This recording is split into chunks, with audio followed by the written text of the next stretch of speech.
Lord of the Mysteries audiobook by Kevin 121 Leonard's hypothesis. After hearing Klein's and Fry's guesses, Leonard tugged on his collar and paced about, saying, "Then we have to investigate everyone in the workhouse who came into contact with Salas, as well as everyone he came across after he went bankrupt and was chased out of the house. It's very troublesome indeed. Time is of the essence. Let's split up and do a cursory check here, then head to the third reported death in the West Borough and leave the rest to the police." "All right," Klein answered without hesitation. Fry didn't have any objections. He turned towards the people who had been sleeping near Salas last night. Klein was about to find someone to question when he suddenly saw Leonard shooting looks at him. He was motioning at the side hall of the workhouse with his chin. What does he want? Klein was a little lost. He acted as though nothing had happened and strolled around the hall, then followed Leonard into the side hall while Fry was distracted. They made their way through the partition to a silent corner which had no one else around. "I have a hypothesis," Leonard suddenly said, stopping in front of a shattered window. Klein looked around in confusion. "What's your hypothesis?" Leonard, with his deep green eyes, he returned a question. "If there were no supernatural factors, what do you think Mrs. Lawes's outcome would have been?" Klein thought for a moment, then said solemnly, "The same, just delayed by a week or two, perhaps a month. But to a family like theirs, they would have only seen the doctor when she really was at her limit. As long as her heart problems turned for the worse, there would be no way for her to be saved." "Then what about Salas? If he hadn't been instigated by someone, what kind of end would he have?" Leonard asked again. Klein pondered and said, "From the description and the information, Salas was already very angry about his bankruptcy and was furious that no one saved him. I think that he would have exacted his vengeance sooner or later, but not at the people at the workhouse. He might have targeted the boss that made him bankrupt or the staff of the bank that seized his house." "What would the result of his revenge be?" Leonard pressed on. "Without a doubt, he had already decided to end his life. He would have died no matter what the result of his revenge was." Klein gave an affirmative answer. Leonard nodded and revealed his signature flippant smile. "Then can we conclude that Mrs. Lawes and Salas were both people fated to die soon?" Klein was a knowledgeable keyboard warrior. Upon hearing the question, he immediately had a guess. "You're saying that their deaths were moved forward by some supernatural factors. But why?" "A more accurate description would be, their life force had been shortened by some supernatural factor. It was stolen. And life force is the best material when it comes to summoning evil gods and devils or conducting terrifying curses." Leonard smiled as he corrected Klein's guess. "Summoning evil gods and devils or conducting terrifying curses." Klein looked into Leonard's emerald eyes and said, half in doubt, "You seem to be very sure of this." "But for the time being, our investigation sample is only at 2. Leonard laughed cynically. "Klein, there's no need for any pretense between us. I saw you break free from the control of sealed artifact 2049, and I know that you're special, and you should be able to sense that I'm a little different from the average Beyonder." His smile disappeared as he looked into Klein's eyes. "I've told you that there are many special people in this world that can always do things others can't, such as you and me. This world has a long history. There are many magical items that people wish to obtain, to control. They wish to become the stars of their own show. There aren't many people like that, but it's impossible that there are only 1 or 2 of them. I don't think that a Beyonder with his or her secrets is a bad person or an evil thug. I don't think that we even need to be clear on where their special abilities come from and what they represent. As long as your actions are not endangering me, the Nighthawks, or Tingen City, then you're still my partner. Similarly, I hope that you'll look at me with the same attitude. Of course, it's best not to speak of this to the higher-ups. Those fogies are old-fashioned and conservative, always thinking that special people like us will definitely lose control, definitely feel the pull and temptation of the evil gods or devils. But I have more secrets than you can ever imagine, Klein thought to himself. He said frankly, I share the same sentiments as you. I'll only look at your actions and your motives and don't care about how special you are. I will also try not to probe into your secrets. After saying this, he added in his heart, no, actually I do mind and am very curious, but I'm putting up with it for now. Leonard thinks that he is the star of a show. What kind of encounters did he have, and what kind of magical items does he possess? Leonard unfastened the buttons of his shirt and nodded with a chuckle. I'm glad that we have this understanding.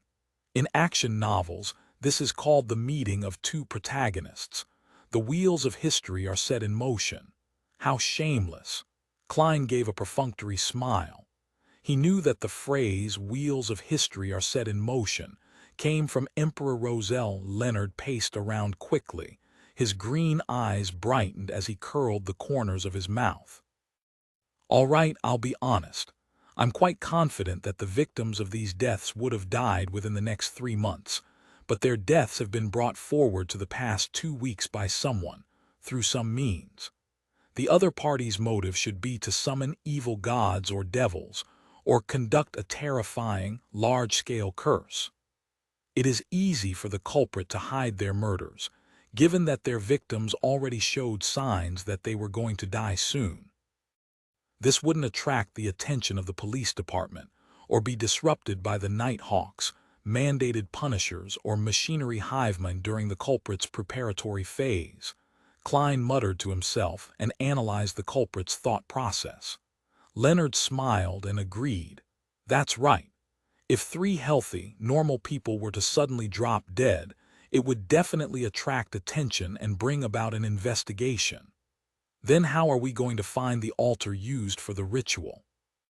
Regardless of whether the culprit wants to summon an evil god, devil, or conduct a terrible curse, he or she would need a sacrificial altar, a ritual.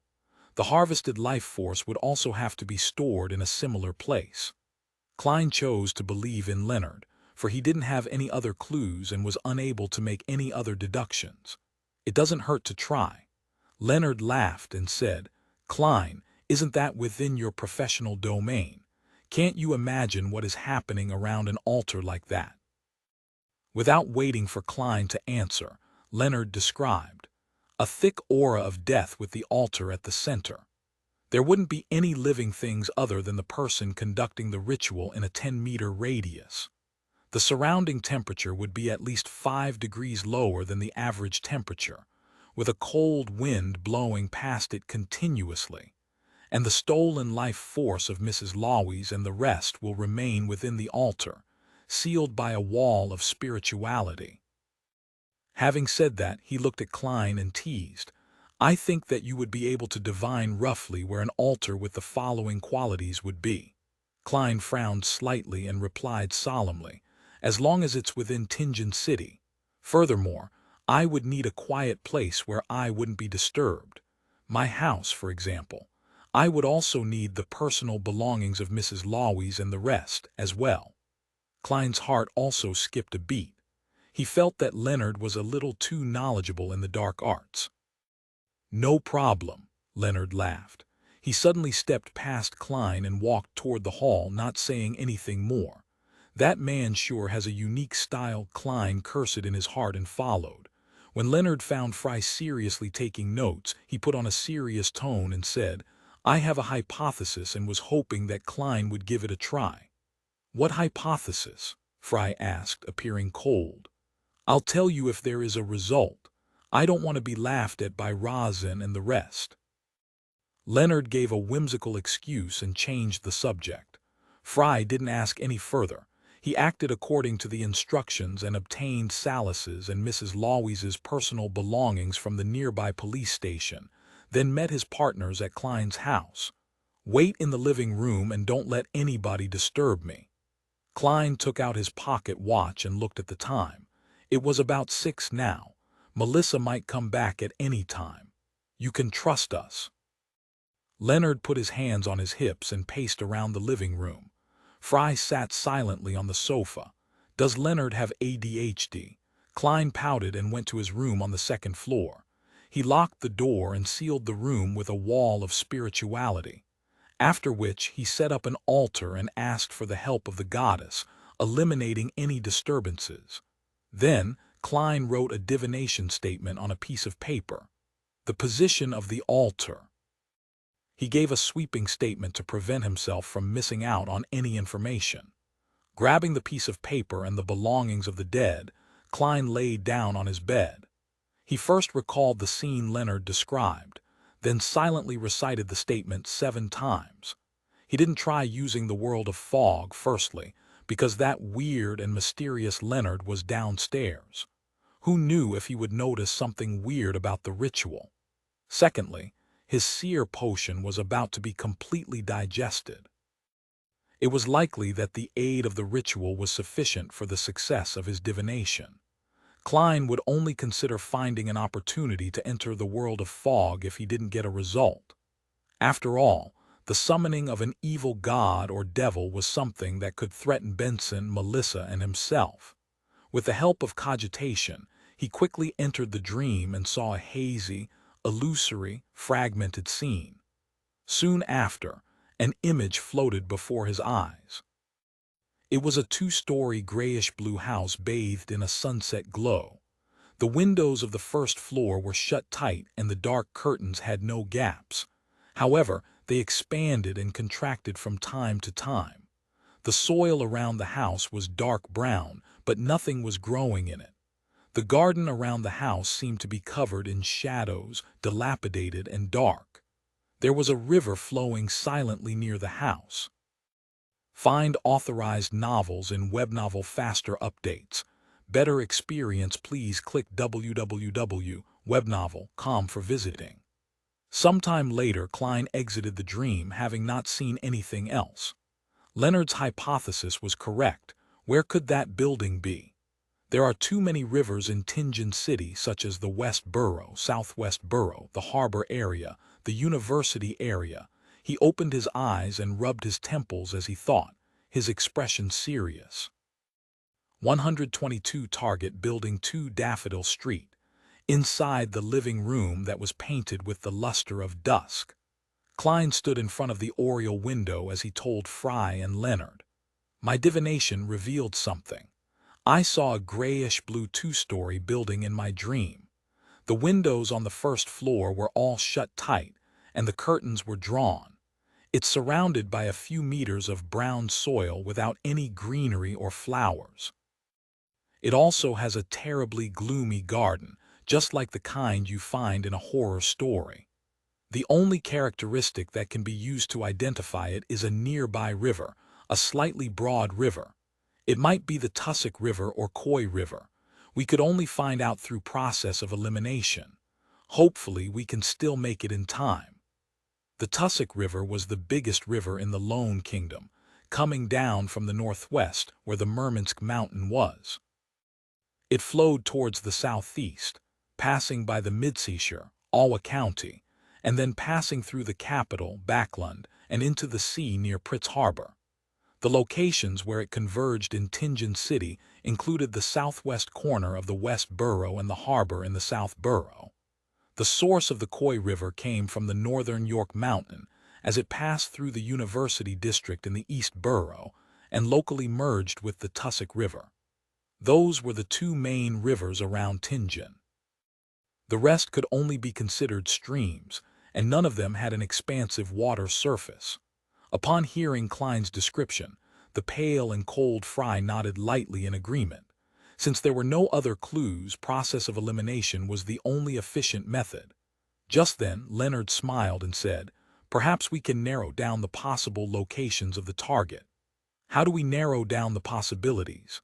Klein frowned and asked in reply as he looked at the silver vine-leaf pocket watch. Leonard chuckled. A criminal with a plan and a goal would select targets somewhere far away from the location of his altar. This is a result of their natural instinct to be safe. Only when there aren't many soon-to-be-dead people left in the areas far from his altar would he consider the nearer targets. So, we should read through the information again. Exclude the areas where the number of death incidents rose rapidly above average standards. Klein's eyes lit up when he heard that. Brilliant conjecture. At the same time, he sighed inwardly, I really don't have the talent to be a detective. Fry nodded and picked up the documents on the coffee table and started reading it again. After a few minutes, he deepened his hoarse voice and said, there really is such a region, and there's only one possibility. Which area? Klein asked. Fry passed the thick stack of information to Leonard, who was next to him. He pursed his thin lips and said, West Borough. It's the West Borough. Klein clenched his fist and immediately suggested, then let's search the southwestern area of West Borough. That area isn't huge. I agree, Leonard echoed as he waved the papers in his hands in agreement, as though he wasn't the one who suggested narrowing down the scope of their search. The two-wheeled carriage slowly drove along the muddy road. Beside them, the red and orange glow of the sunset reflected off of a broad river that was colored with the twilight radiance of the sunset. Klein and Fry looked out the windows from both sides of the carriage, inspecting one house after another. They were searching for a grayish-blue house with a dilapidated garden. If possible, they would take note if the curtains on the first floor was drawn. Leonard leisurely sat in his original spot, leaning against the wall of the carriage as he hummed a popular local tune. The dim scenery flew past, and Klein caught sight of a grayish-blue two-story building. From the corner of his eye in front of the building was a gloomy garden that appeared in ruins. Found it, Klein said while suppressing his voice. Before he finished his sentence, Fry and Leonard squeezed over to look out the window. There was almost no space between them. As the carriage drew closer to the building, the dark curtains that were drawn on the first floor appeared before the three Nighthawks' eyes. Klein didn't even need to divine whether they had the right building. He was completely certain that it was the building that he saw in his dream. That was where the evil altar was set up. None of them stopped the carriage, but instead allowed the carriage driver to continue driving forward. They passed their target and continued away from it, as though they were just passing by. When they could no longer see the building when they turned around, Leonard told the driver to stop the carriage. Klein, return to Zoutelen Street in this carriage and tell the captain to come here for assistance. Leonard snapped his fingers and smirked at his teammate. Is he thinking of me as a rookie, and that I shouldn't be involved in such a dangerous mission? This fellow is still quite a nice guy. Klein was stunned as he realized what Leonard meant. Fry nodded in agreement. You just started combat training and your job is a support role. I know, and a person who could kill so many in order to hold a ritual won't be an easy opponent. Only the captain could make this situation less terrifying. Klein took a breath and agreed rationally. He looked at Leonard, then at Fry before forcing a smile and said, Be careful. Don't worry, I cherish my life a lot. Until the captain arrives, we'll only keep watch and we won't get close. Leonard smiled. Fry didn't say anything but only picked up his suitcase. Klein was quiet for a while. He then took out a copper penny and said, Let me divine once for you, he chanted. What will happen here will lead to a good outcome. He flipped the coin at the same time his eyes turned dark. Dang! The coin flipped into the air, then landed firmly in Klein's palm. Klein looked and saw it was the king's head. He immediately let out a breath of relief. It's only a blurry symbol, so there are other interpretations. The most important thing is to be careful and prudent at all times, he explained to Fry and Leonard like a seer would do. Leonard had already turned around. He waved and jumped off the carriage. As naggy as my 80-year-old grandma, Fry nodded seriously and got off with his suitcase.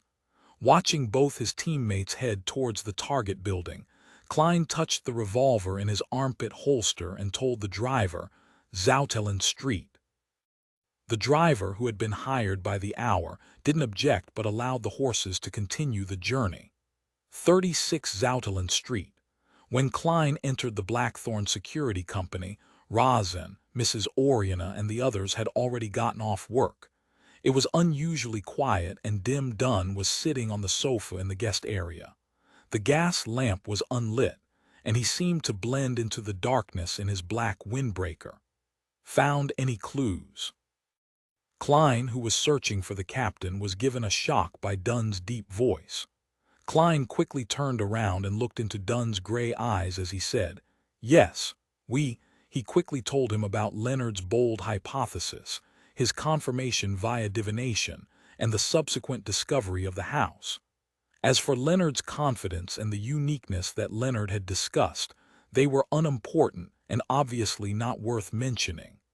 Dunn cut in from time to time. When the briefing ended, he abruptly stood up and walked towards the door. When he was almost down the stairs, he turned around and said, "I almost forgot. You stay here just in case there are any emergencies here." "All right," Klein nodded solemnly. At that very moment, other than Kenley, who was on duty guarding Channy's gate, the other Nighthawks were busy in the field. Dunn Smith ran down a few steps and suddenly stopped. As he put on his hat, he shouted at Klein through the door, "Lock the door and follow me." We won't need you to join the battle. First, you can get a sense of the atmosphere, and second, we might require the assistance of ritualistic magic during the final search or inspection. Remember, until everything is over, you have to be at least 50 meters away. You cannot get close to the building." Klein was stunned and nodded firmly. "All right." The sun sank beneath the horizon, and the surging Tussock River turned eerie and dark. Dark clouds obscured the crimson moon, making the grayish-blue two-story building look like a monster hidden in the shadows. The garden before the building was extremely quiet. It was as though it didn't have any insects, nor any other forms of life. Klein looked at the scene from a distance, his palms sweating and his body shivering. He felt that there were countless terrifying things hidden, waiting and hungry for a bloody feast. He watched Dunn, Leonard, and Fry move carefully towards the target building, blending into the darkness. On the second floor of the grayish-blue building, in the bedroom without any lights, a gentle and sweet young maiden with a round face was seated before her dressing table, looking carefully at her face after the complicated skin care routine she had just completed.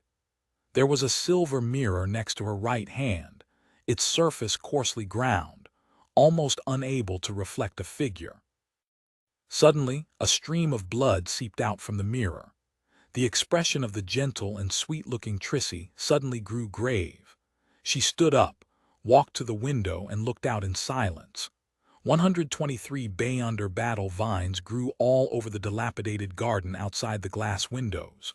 The river flowed softly, reflecting the stars in the sky as warm glows suffused out of the nearby buildings.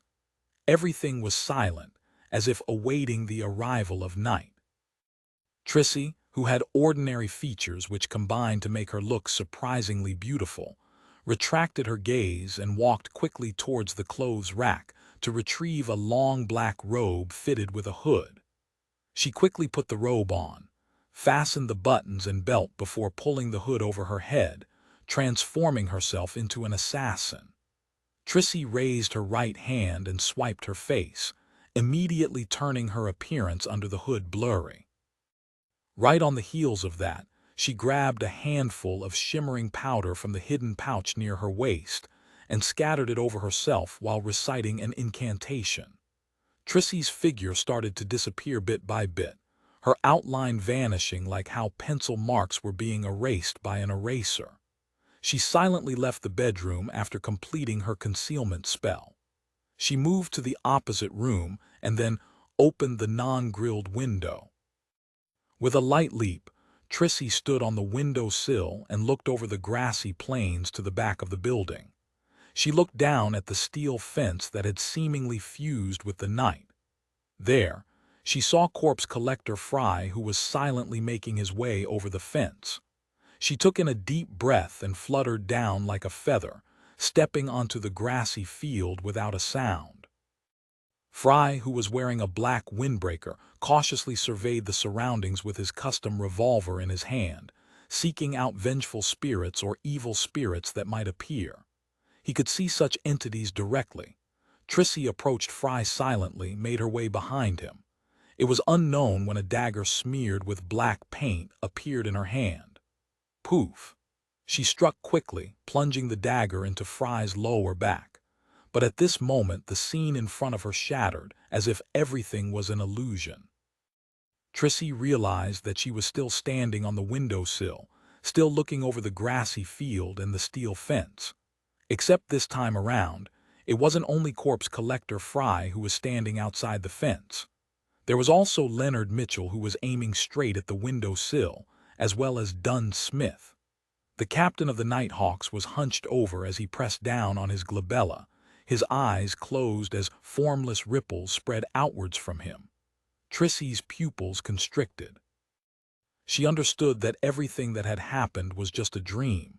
She had fallen asleep unknowingly. Bang, bang, bang. Leonard and Fry fired 3 shots, accurately hitting the invisible target who was still waking up from her reverie. Crack! Trissy's figure started to appear, first cracking, then completely shattering into fragments of a rough silver mirror.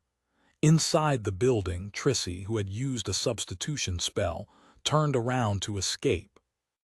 She followed the corridor and the steps, sprinting all the way to the first floor. Whoosh! A cold, sinister wind blew across the first floor, one that could freeze a person. Formless, transparent figures were numbly pacing around every corner of the building in a daze. Trissy, who had lost her concealment, felt her temperature drop every time she passed through the spirits.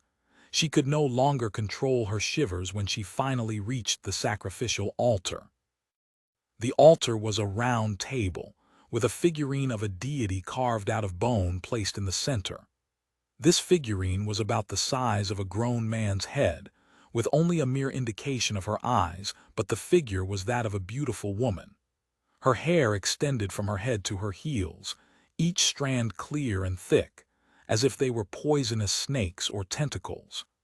There was only one eye situated at the tip of every strand of hair, some closed, others open. There were many puppets strewn around the figurine. The craftsmanship of the puppets was crude. Names and relevant information were written on the puppets, for example, Joyce Mayer. There were 3 candles on the table, flickering with a yellowish-green flame despite the cold, sinister winds. Trissy bowed at the deity's figurine and quickly recited her incantations.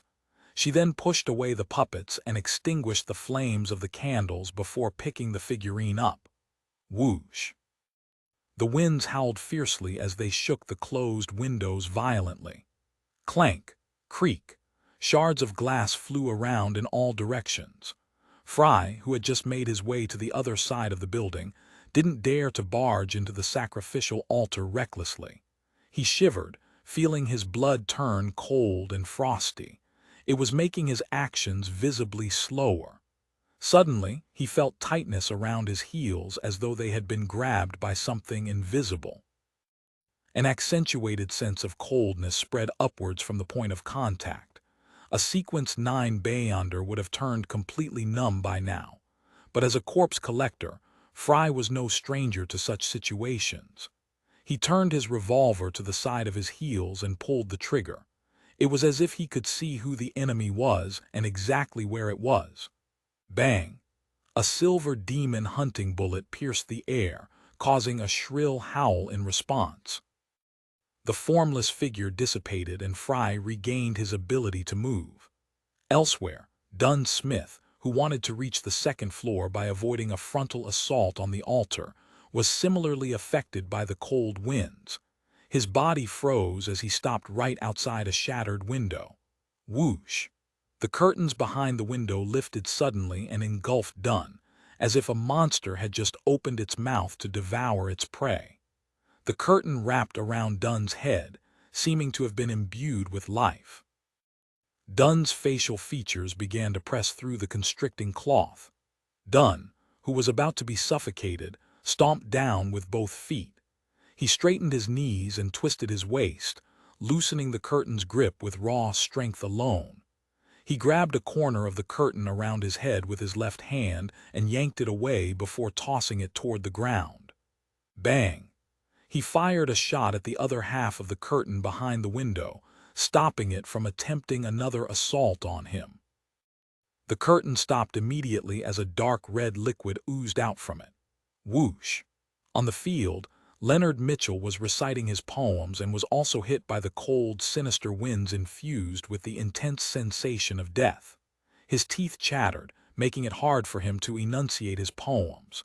The messy weeds in the garden suddenly extended, wrapping themselves around his heels. A black shadow hurled itself at him along with the violent winds. Leonard, whose body had become rigid, failed to fire in time. He could only pull back his shoulder and raise his arm. Thud! The black shadow smashed into his forearm, the thorns on its body piercing his skin. It was a pretty, bright red flower, its origins unknown. In pain, Leonard tossed aside the flower dyed with his blood. Bang! He fired a shot at the spreading vines, causing dark red liquid to ooze out. Tap, tap, tap. Leonard quickened his pace and charged towards the shattered window on the first floor where the altar was situated behind. The vines retracted abruptly from where he had previously stood, as if hiding from something invisible. Trissy took advantage of the chaos created by destroying the altar and a suspension-style ritual to conceal herself once again. She managed to fool the spirit visions of the Nighthawks and escape the pincer attack before making her way to a spot behind the three Nighthawks. She extended her right hand, immediately causing a cold wind to blow. It carried the flower dyed with Leonard's blood right into her palm. Trissy did not stop. With the flower in hand, she nimbly made her way over the steel fence and escaped in the direction of the Tussock River. Leonard, who had just entered the first level, turned his head abruptly, as though he was listening to something. His expression changed. He frantically pulled up his sleeve and looked at the wound caused by the flower. With his constitution, the wound had already stopped bleeding. There was only some red swelling that remained. Leonard's expression became grim. He pinched his left index finger and pulled his fingernail straight out. His face contorted in pain, but he did not pause. As he recited something silently, he sliced open the coagulated wound with the fingernail. When the fingernail was dyed with his dark red blood, he pulled out a few strands of hair from his scalp and wrapped the fingernail with his hair. Beside the Tussock River, Trissy slowed down. She shot her gaze toward the flower in her hand. She was chanting something as a ball of black, illusory fire suddenly appeared in her palm. The flames enveloped the flower, burning it to ashes. After completing this, Trissy jumped into the river and submerged herself. At the same time, Leonard tossed the blood-stained fingernail wrapped in his hair to the corner. He saw it burn and release a foul stench. The fingernail and hair disappeared quickly, leaving only some dust behind. Leonard heaved a sigh of relief. He entered the first level through the window and said to Dunn and Fry, who were destroying the altar, "The target has escaped, but it's all right, our primary objective was to stop the ritual." Dunn sighed and looked at the puppets on the table. She was very cautious and very powerful. She sensed us approaching her ahead of time, otherwise she should be, at the very least, a sequence 7 beyonder. Give Klein the signal. Ask him to come over. Through the brief interaction in the dream, he had determined that the enemy was female. 124 wrapping up work. Klein was hidden in the shadows of a building dozens of meters away from the target building. He heard the faint sound of gunshots and the howling of violent winds. If the enemy runs towards me, should I draw my gun or should I pretend that I didn't see him? He thought as he shivered in cold sweat. A beyonder that could, through various means, cut short the lives of others definitely wasn't a sequence 9 or sequence 8 beyonder. They certainly wouldn't be someone that a seer like him could fight against face to face. Even if he sacrificed himself, he might not be able to slow the target down enough for Dunn and Leonard to catch up with him. It was fortunate that the Evernight goddess, the mistress of disaster, seemed to hear her loyal guards' prayers. No one ran towards the location where Klein was hiding. After a few minutes, he heard a melodious song coming from the target building. Cocking his ears to the side so he could hear better, Klein confirmed that it was the popular local tune that Leonard Mitchell always hummed. It was filled with bass words. Phew! He let out a breath of relief. He held his gun in one hand and his cane in the other. He then walked out of the shadows towards the target building. The popular local tune was the meeting signal that he had agreed upon with Dunn and the rest. Klein took 2 steps and suddenly paused. He leaned his cane against the metal fencing and switched the revolver to his other hand. Then, he took off the silver chain inside his sleeve and let the topaz pendant hang down naturally. Klein waited till the topaz stabilized and immediately closed his eyes and entered a cogitation state. He recited a divination statement. The singing earlier was an illusion. The singing earlier was an illusion. After repeating 7 times, he opened his eyes and saw the pendant spinning counterclockwise. It's not an illusion. Klein put away his pendulum, grabbed his cane, and quickly got close to the arch-shaped metal gate leading to the target building. He then passed the black cane to his right hand and held it with the revolver. He extended his hands to touch the fence, intending to push it open, but he suddenly felt a piercing chill.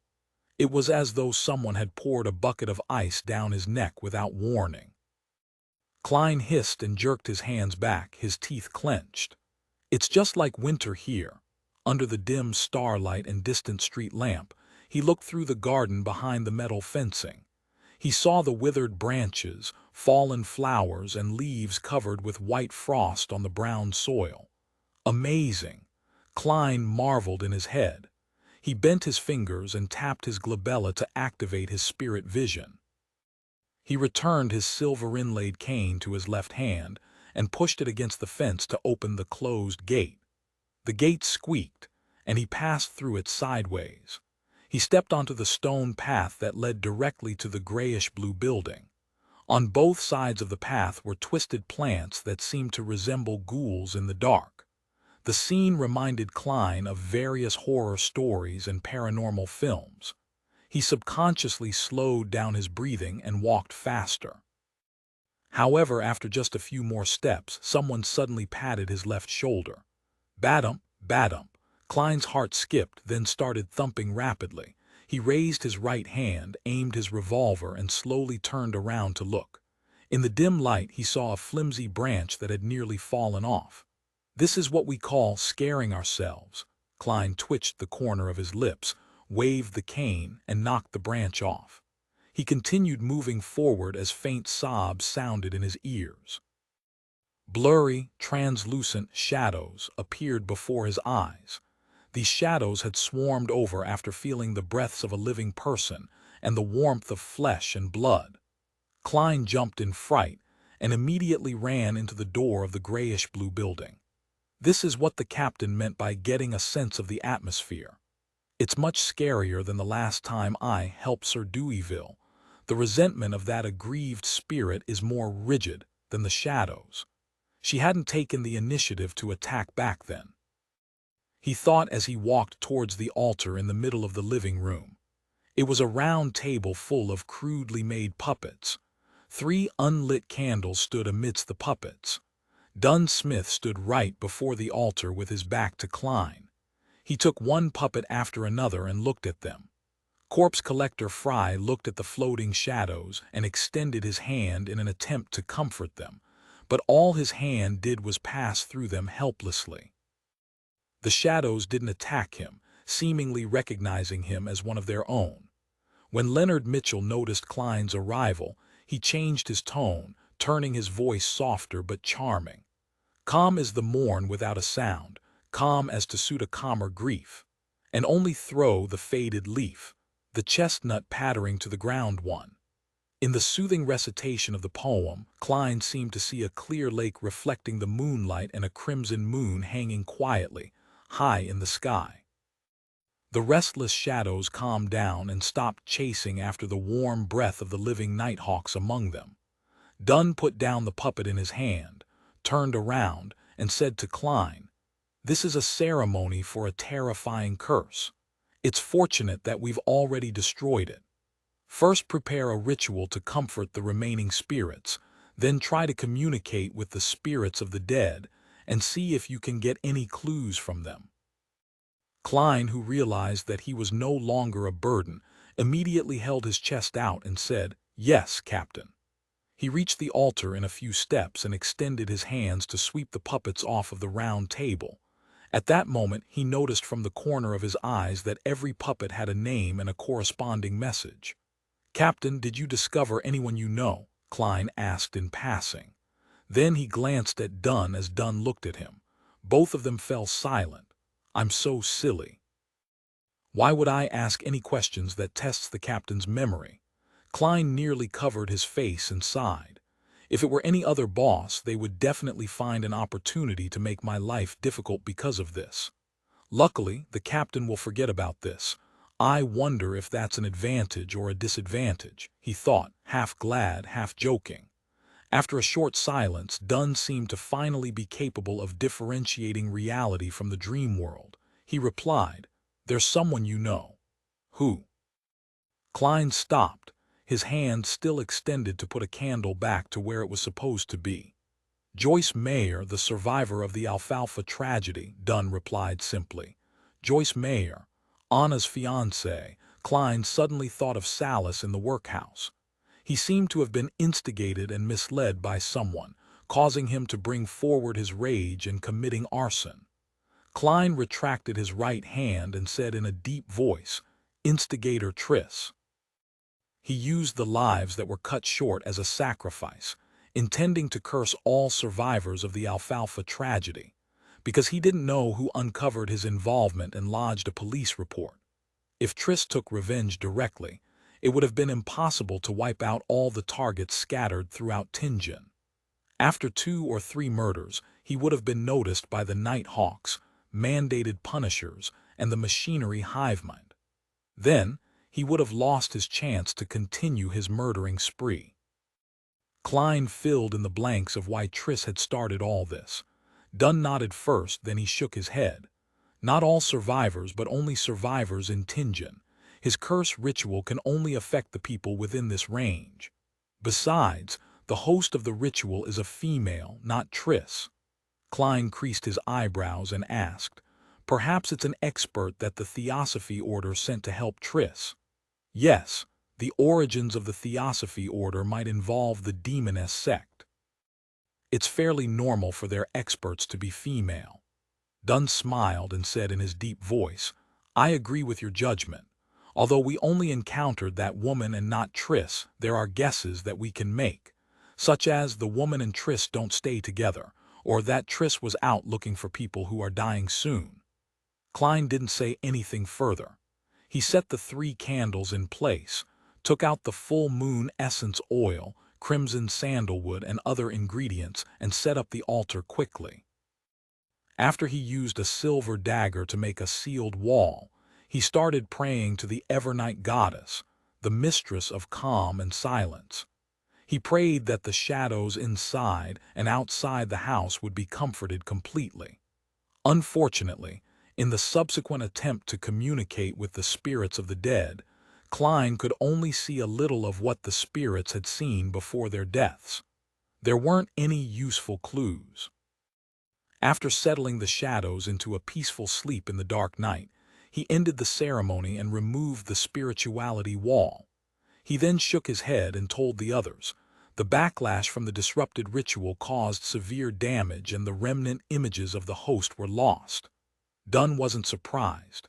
He pointed at the stairs and said, "Let's look around on the 2nd floor and give it another try." "Okay." Klein, Leonard, and Fry nodded in agreement. The 3 Nighthawks went up the stairs to the 2nd floor and parted ways to search through each room. In the end, they met in a bedroom that was filled with a faint aroma. They saw messy dresses lying around and open boxes. Dunn took up a box from the dressing table and smelled it before asking, "Are these cosmetics?" "To be exact, they are skin care products. Ever since Emperor Roselle, they were not lumped together with a broad term. Leonard explained with a smile. "Captain, as a gentleman, there are certain things you have to know."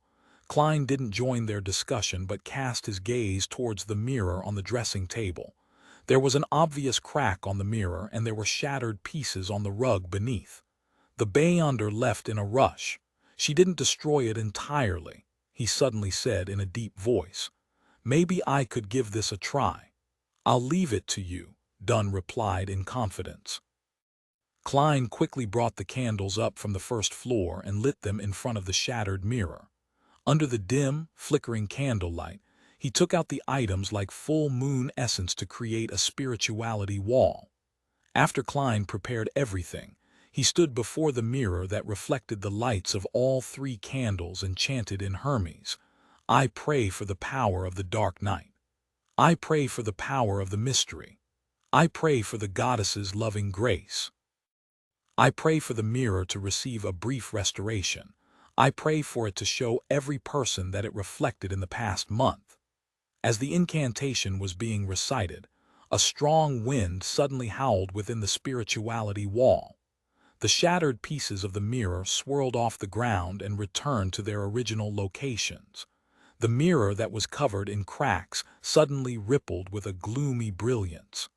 Klein wiped his hands over it, and a human figure suddenly appeared in the frame. But that figure wasn't Klein. It was a gentle and sweet-looking young maiden with a round face. Perhaps it was because the mirror was broken, or perhaps it was because the backlash of the interrupted ritual that affected the second floor as well. Her facial features were blurry, and her actual appearance wasn't exactly clear. But even so, Klein found the person unusually familiar. Adapted from Alfred Tennyson's In Memoriam AHH Obiit MDCCCXXZI. 11. 125 bold idea. When faced with a strange sense of familiarity, other sequence 9 Beyonders might try their best to recall or even disregard and forget about it. But a seer was different. Klein immediately ended the ritual and dispelled the wall of spirituality. He took out a piece of paper and wrote on it a statement, the source of the sense of familiarity. After which, he sat on the edge of the bed in the room and silently recited it with the piece of paper in hand. 7 times later, his pupils became darker. He fell asleep with the help of cogitation and started conversing with his own spirituality. In the hazy, contorted world, Klein saw a carriage. He saw a young lady wearing a long gray dress. This lady had smooth black hair, her face a little round. She had a gentle and pleasant demeanor, but her body was shivering unnaturally. The image flickered, and once again, Klein saw this young, pretty lady at the underground market. She was squatting and conversing with someone. The dream receded quickly and Klein woke up, understanding why the image he saw in the mirror was so familiar. He had met this person before. The first time was at Daffodil Street, in the district near Iron Cross Street. The captain and the rest were chasing down instigator Triss that night. There must be a connection. Klein thought for a few seconds, then set up the ritual once again.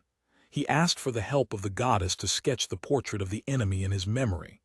Dunn and the rest had been waiting silently, without interrupting Klein unnecessarily. Only when he was done sketching did they crowd over and inspect the portrait. "You met her before?" Dunn asked. Klein nodded slightly and answered simply, "Yes. I saw her at the public carriage stop on Daffodil Street the night when you were going after the instigator. It was in the district near Iron Cross Street." "Then there's a good chance that she was the enemy just now, the partner of the instigator." Dunn nodded in thought. Leonard suddenly chimed in, "Don't any of you feel that this portrait is very familiar? She looks a lot like instigator Triss." Klein froze, immediately casting his gaze at the portrait again and studying it carefully. "Yeah, they look very similar indeed. Round face, narrow eyes, gentle demeanor." The more he looked at the portrait, the more he felt that what Leonard said made sense. The biggest difference was that instigator Triss had ordinary features while the young lady could be considered pretty. Klein raised his head and looked at Leonard, noticing that he was signaling something to him by raising his brows. What does he mean? Klein was confused. Dunn Smith guessed. She could be the instigator's sister. Maybe like her brother she joined the Theosophy Order or the Demoness sect. Leonard sighed after he realized how bad Klein was at reading his mind. He said in a serious tone, "I have a bold idea." "What idea?" Dunn asked. Leonard described succinctly, "I think that this person is instigator Triss." "What?" Fry exclaimed in shock. Dunn creased his brows and said, "What you mean is that instigator Triss is actually female or a male who's pretending to be a female. No, from the dream, I can confirm that she's female." Klein had been exposed to many creative and ridiculous plots after all. He took another look at the portrait and immediately had another guess. Could it be that instigator Triss became a female? That could explain many things. For example, why would the trail leading to Triss suddenly sever? Why couldn't they find any traces, even with divination? Perhaps because there was a fundamental change to their target. The only question was how he could change into a woman in such a short span of time. And it appeared to be rather simple. He had pretty decent looks after his transformation even. "I mean, to be honest, she's pretty attractive," Klein thought, distracted. Leonard nodded in relief. "Yes, that's my theory. This can perfectly explain why instigator Triss had seemed to vanish. It also fits with the strange fact that the upper echelons of the Demoness sect are all female." Dunn and Fry were momentarily at a loss for words.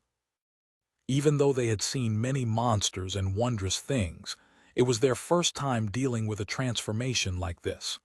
"What you mean is that there are a considerable number of women in the upper echelons of the Demoness sect that used to be men?" Dunn asked. He didn't wait for an answer before saying, "That could be possible. Perhaps it's the unique characteristic of their potion." Klein shivered a little as he listened. He felt that the potion of the Demoness sect was a trap. "Let's hope that a similar potion doesn't exist in the pathway of the seer." "No, definitely not. That is the pathway of the Demoness. Even the name of the potion sounds wrong. But I still don't know what the corresponding sequence 1 to seer is."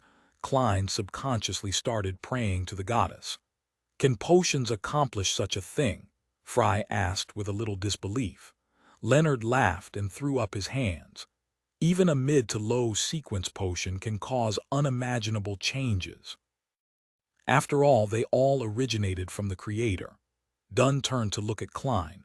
"Try to divine where the target will appear next." "All right." Klein went over to the pile of dresses and picked out one with mixed emotions. He spread it over the carpet. He held his cane over the dress and recalled the target's features and relevant information. He then began to recite in his heart. Trissy's whereabouts. 7 times later, Klein's pupils turned from brown to black. Wind started to blow around him. His left hand released his cane, allowing the black cane to wobble. Despite the shaking, the cane failed to fall. It stood tall in its original position. "There's an interference," Klein said with a deep tone. "An interference implies that our assumptions are correct. That lady just now was most probably instigator Trissy." Upon seeing this, Dunn nodded indiscernibly. "They live up to the reputation of the Demoness sect, which has been active since the last epoch." Since Triss had transformed into Trissy, Dunn deduced that she wasn't part of the Theosophy Order but the Demoness sect. Surveying the surroundings, Dunn sighed and said, "We can search for her through different means, such as where these clothes came from or the owner of this house. We can also get the police department to patrol the train stations and piers. We might be able to get some clues like that, but Trissy will definitely have had enough time to leave Tingen." "Yes. I'll try it again above the gray fog when I'm back at home." Klein was cautious of people like Trissy who wanted to unleash a massacre on a whim. He wanted to desperately find her and execute her on the spot. "Leonard, head to the police department and gather a group to wrap up things here. Klein, you can go back and rest now." Dunn rubbed his temples and paused for a few seconds. He said to Klein, partially to test him and also to teach him, How would you have handled this evening's mission? Assume that me, Leonard, and Fry are the only members on your team. Klein creased his brows and thought for more than 10 seconds. I'd first use divination to ascertain if the ritual would take effect soon. If the answer was negative, then I'd stick to observing and not approach. Then I'd notify the police department to deploy personnel around the area, as well as gather at least 5 cannons to bombard the entire building, till wherever Trissy was hiding was leveled. She could either be blasted to death in the building or attempt to flee amidst the cannon fire. This would easily expose her. Until then, I would station you and the rest at different spots. He got more and more excited as he continued. He felt that his idea was simple and effective, barbaric and decisive. It was very safe and very appropriate. Dunn, Leonard, and Fry were dumbfounded. They didn't say anything for a long time. Captain, is that not a good idea? The excited Klein's heart thumped rapidly when he saw that they had no reaction.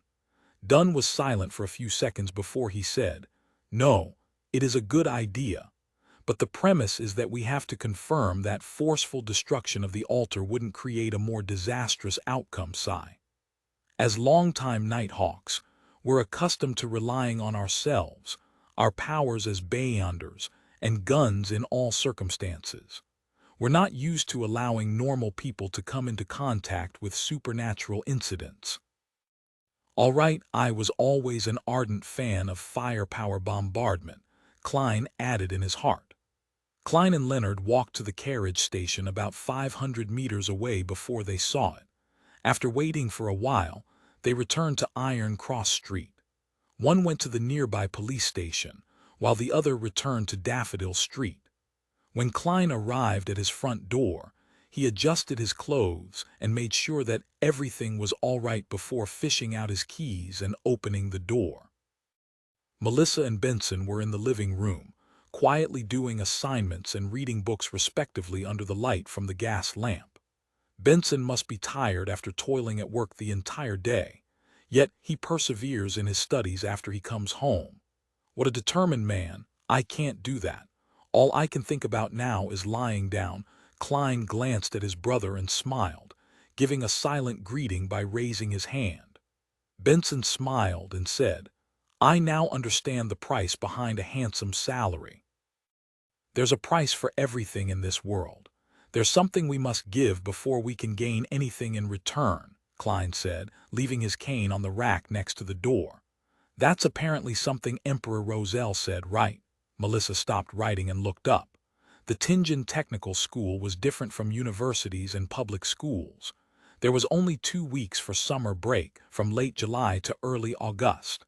Their lessons resumed the moment the hottest days were over. "Is that so?" "I don't remember," Klein replied, his expression a little rigid. He took off his hat and headed upstairs. He intended to divine Trissy's whereabouts as soon as possible. Suddenly, he heard his stomach rumble. He felt intense hunger pangs. "Oh right, I haven't had dinner. But the note I left said that the security company would provide food and asked them not to leave any food for me. Seriously, Captain, you actually forgot about it." Klein's expression changed several times as he intended to pretend that he was full. At that moment, Melissa turned and looked at him. She pointed to the kitchen and said, "We left a small piece of lamb chop and a bowl of thick vegetable soup for you. There are a few sticks of bread left too."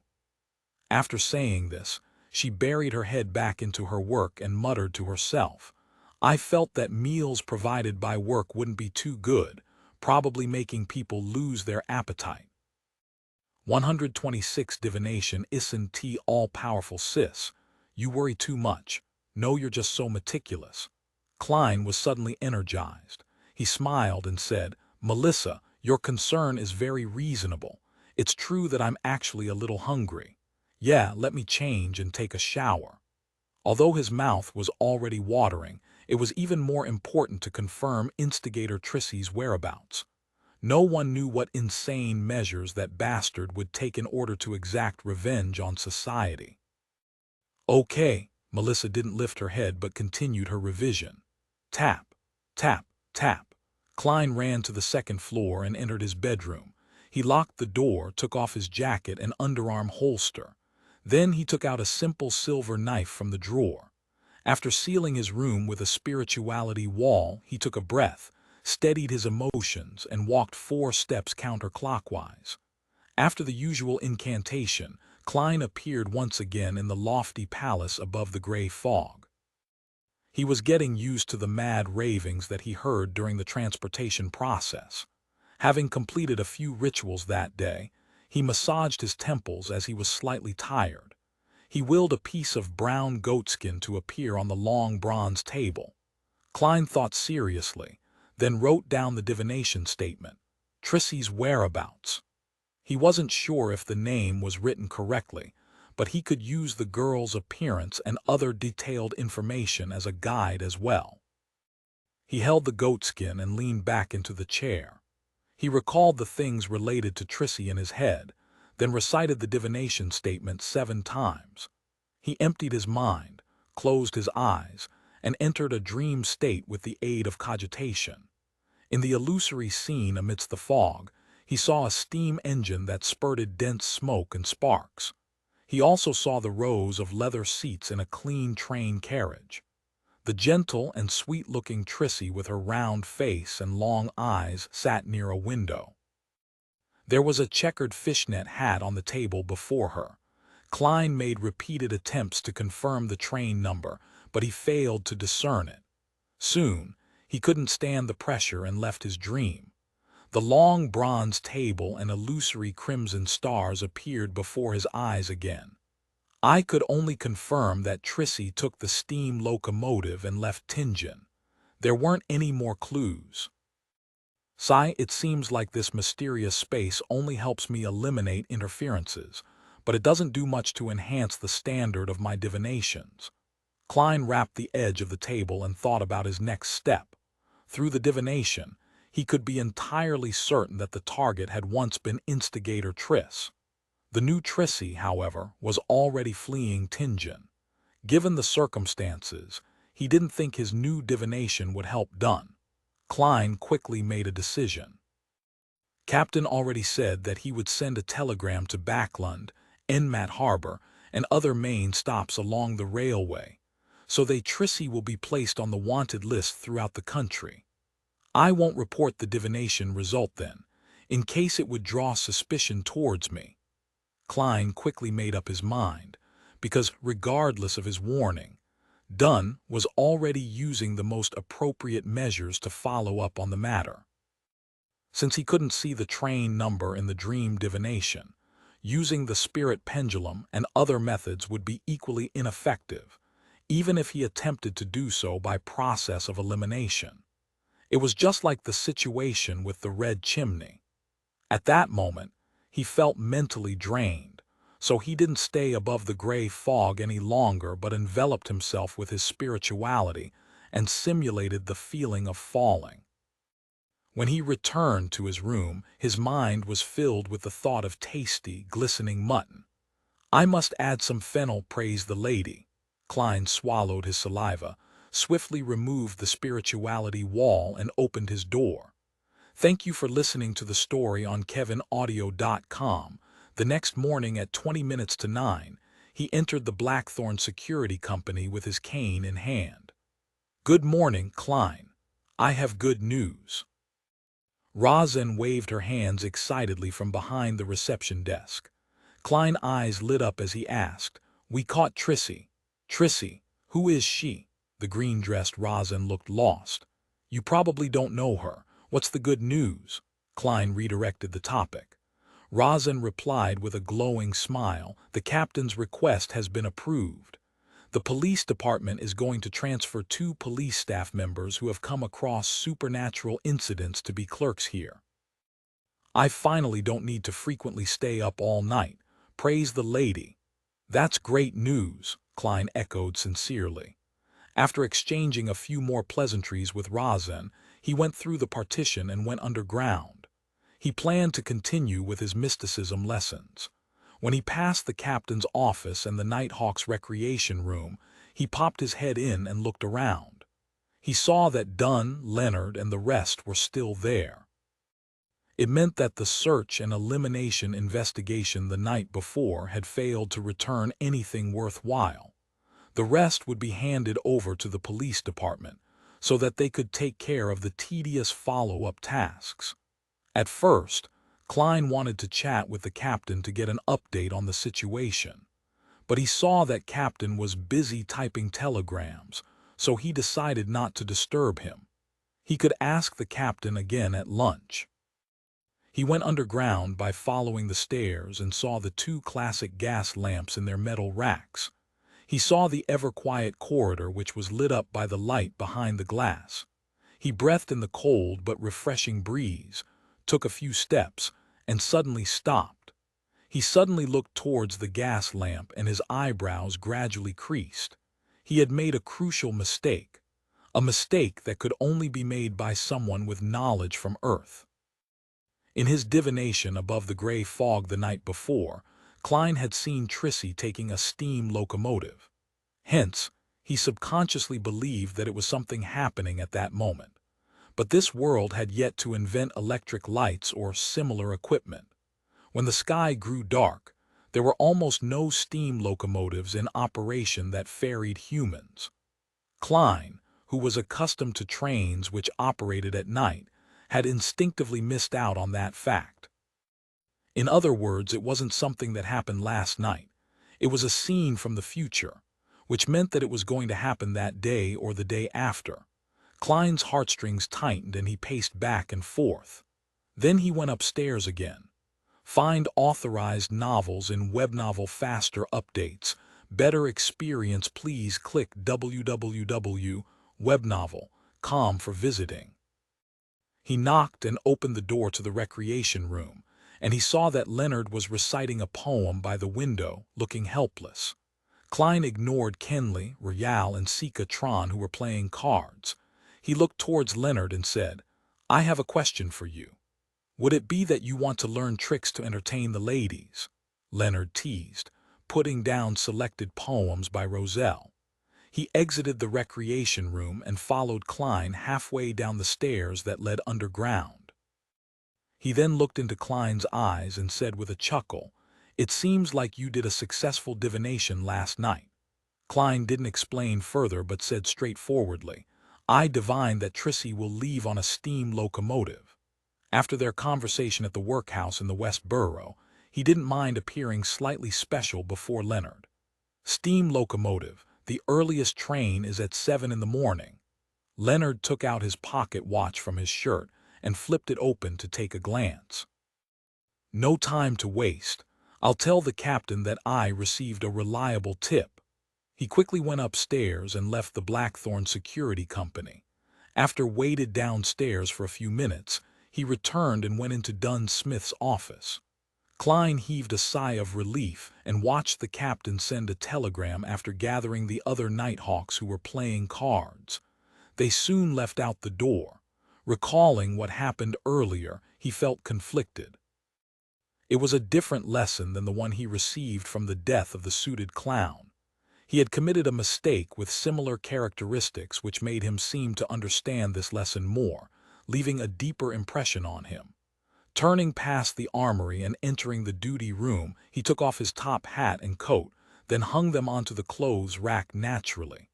Old Neil had just finished making himself some hand-ground coffee. He happily took a sip and asked, "Would you like one?" "All right."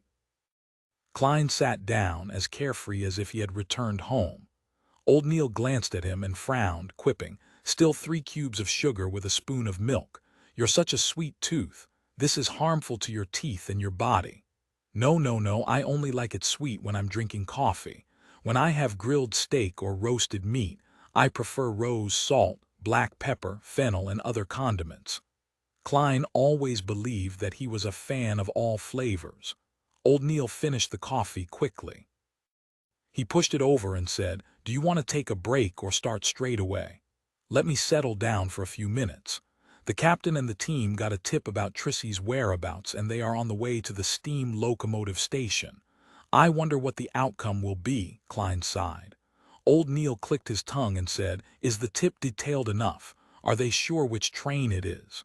"No, it's not confirmed," Klein said, pursing his lips. Old Neil suddenly laughed. Under such circumstances, the possibility of failure is much higher than success. Trissy should be a sequence 7 beyonder, and a beyonder at that level won't be captured so easily. Heh heh, don't rely on divination. Divination isn't all-powerful. You'll only obtain symbolic signs which are very easy to interpret them wrongly or ignore something. Klein recalled the mistake that he made this time and felt melancholic. He nodded sincerely. Yeah, divination isn't all-powerful. After he said that, he sighed. His mind, body, and soul suddenly entered a magical state. He leaned backward slightly, intending to let out a breath. Just then, he suddenly heard an illusory shattering noise in his ear. He felt something dissolving inside him, blending together with his spirit. Klein half closed his eyes and experienced the unique and indescribable feeling in silence. Klein didn't need anyone to tell him that it was a result of the complete digestion of the Seer potion. The first town that the Tussock River passed by after it flowed through Tingen City was called Weenia. It was also the first stop from Tingen to Backland for the steam locomotive. On the platform, Trissy changed into a long beige dress and put on a woman's circular hat. Fine fishnet gauze hung down from the edge of her hat, covering half her face. Her appearance became blurry and indiscernible. She had already sent a telegram to her partner in Tingen to remind the other person to be careful. She told them that she had used money she burgled to buy a steam locomotive ticket to Backland. The reason Trissy didn't get on the train from Tingen, but went downstream to Weenia, was because she still had her instinct and rich experience as an assassin. Woo! A train let out a long and sharp whistle as the long metal behemoth chugged to a stop next to the platform while spurting smoke and sparks. Trissy didn't carry any luggage and entered the first cabin. At the same time, she decided to get off the train after 3 stations and enter Backland through other methods. In the basement of St. Selina Cathedral, Klein closed his eyes and leaned backwards in his seat. He took in the complete digestion of the potion, and he faintly saw one illusory star after another. Those stars seemed to share a baffling connection with him, and they seemed to want to lump together and fuse as one. After the indescribable feeling of hunger and thirst receded, Klein returned to normal and stopped having any additional experiences. But my mind feels a lot more relaxed and pure. He opened his eyes and thought. At that moment, he knew that he had become a real, complete seer. 127 laying the foundations, the light of the gas lamp glowed through the glass, illuminating the guard room. Old Neil finished flipping through his newspaper, took a sip of coffee, and looked at Klein. "How do you feel now? Have you calmed down? Or do you need a glass of wine, or an advance on your salary, or a day off?" Klein, who had completely digested the Seer potion, was attempting to change his switch that activated his spirit vision with cogitation. He didn't want it to be too obvious. The present him no longer needed to rely on a physical motion to activate his spirit vision. Therefore, he could use a more concealed approach to achieve his goal. For example, stroking the joints of his middle finger with his thumb in quick succession, or clicking twice with his left molar. Klein considered the situations in which he needed to use his spirit vision while holding a revolver in one hand and a cane in the other. Finally, he settled on clicking his molar. His left molar would be used to activate the spirit vision, and his right molar to deactivate it. After repeatedly suggesting to himself, he completed the change. He then opened his eyes and smiled. "I was merely too concerned about the captain's operation. I don't need to calm myself down." At the same time, he clicked his left molar twice and attempted to activate his spirit vision. He wanted to familiarize himself with this method as quickly as possible. Cough, cough, cough. Old Neil started coughing violently. He coughed till his face turned red like a cooked lobster. What happened? Klein froze before asking in concern. He scanned old Neil's aura seriously, only to notice that the colors representing his health were still normal, only a little dull due to his age. Old Neil coughed for nearly 20 seconds before earning respite. He felt for his cup of coffee and slowly took a sip. Everyone makes mistakes, ahem. I choked on my drink just now. Shall we begin our mysticism lessons for today? All right. Klein silently clicked his right molars twice. Klein was elated, yet frustrated that he had completely digested the seer potion a week or two ahead of his prediction.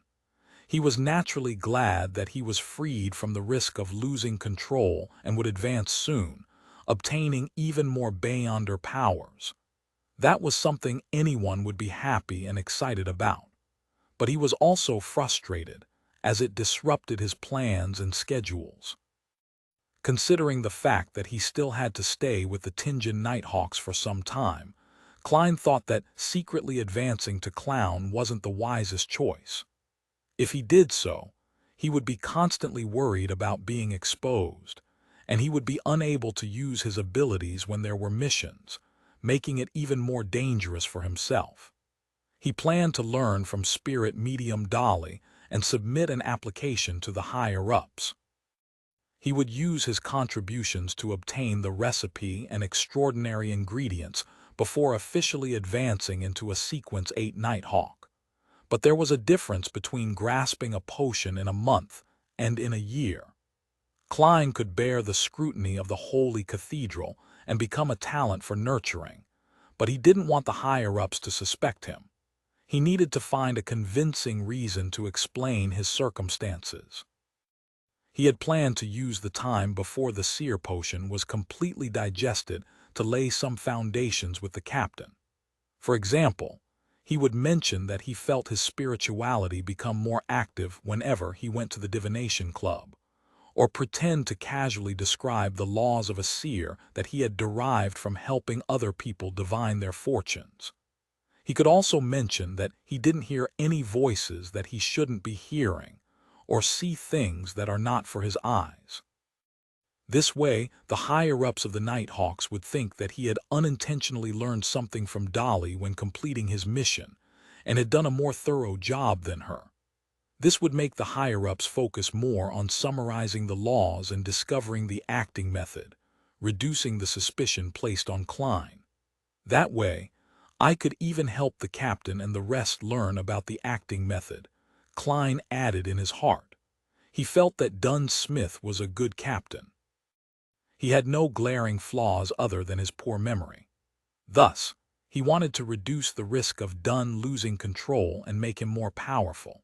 Of course, Klein could also choose to apply after a year to avoid any risks, but the continuous coincidences and the red chimney he saw in his dream divination gave him no choice but to improve his abilities as soon as possible. I'll lay the foundation with the captain 3 or 4 times over the next 2 weeks before formally submitting my request. At the same time, I can head over to the underground market to see if there are any of the necessary extraordinary ingredients. They will probably be very expensive. Klein quickly made a decision and focused his attention once again on the mysticism lessons. Time passed quickly as lunchtime slowly approached. Old Neil finished his coffee and cleared the stuff on the table as he laughed. Your mysticism lessons will come to an end soon. From the test just now, it would seem that you can create charms for yourself now. That's my plan for the next few days. Klein heaved a satisfied sigh. Charms were different from the protective amulets he had given Benson and Melissa. They needed to be carved with the help of ritualistic magic, and they had certain unique abilities that could be used in battle. But a low-grade charm couldn't do everything. The spirituality it contained would decrease over time and had to be renewed once every 2 weeks. Also, he needed to activate them with specific incantations. It was impossible to use them at will. Furthermore, the charms wielded by the Nighthawks were still limited to the domains of the Evernight goddess. Klein could only make 3 different kinds of charms for the time being.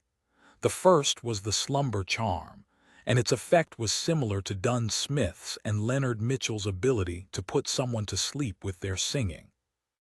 The second was the Requiem charm, which was able to soothe ghosts, souls, zombies, and the like. It could also deal with vengeful and evil spirits to a certain extent. The last was the Dream charm. Its abilities allowed the wielder to enter the dream of someone else. These abilities were similar to the abilities of the Midnight Poet and Nightmare from the Sleepless sequence, so Dunn and Leonard had no use for these charms.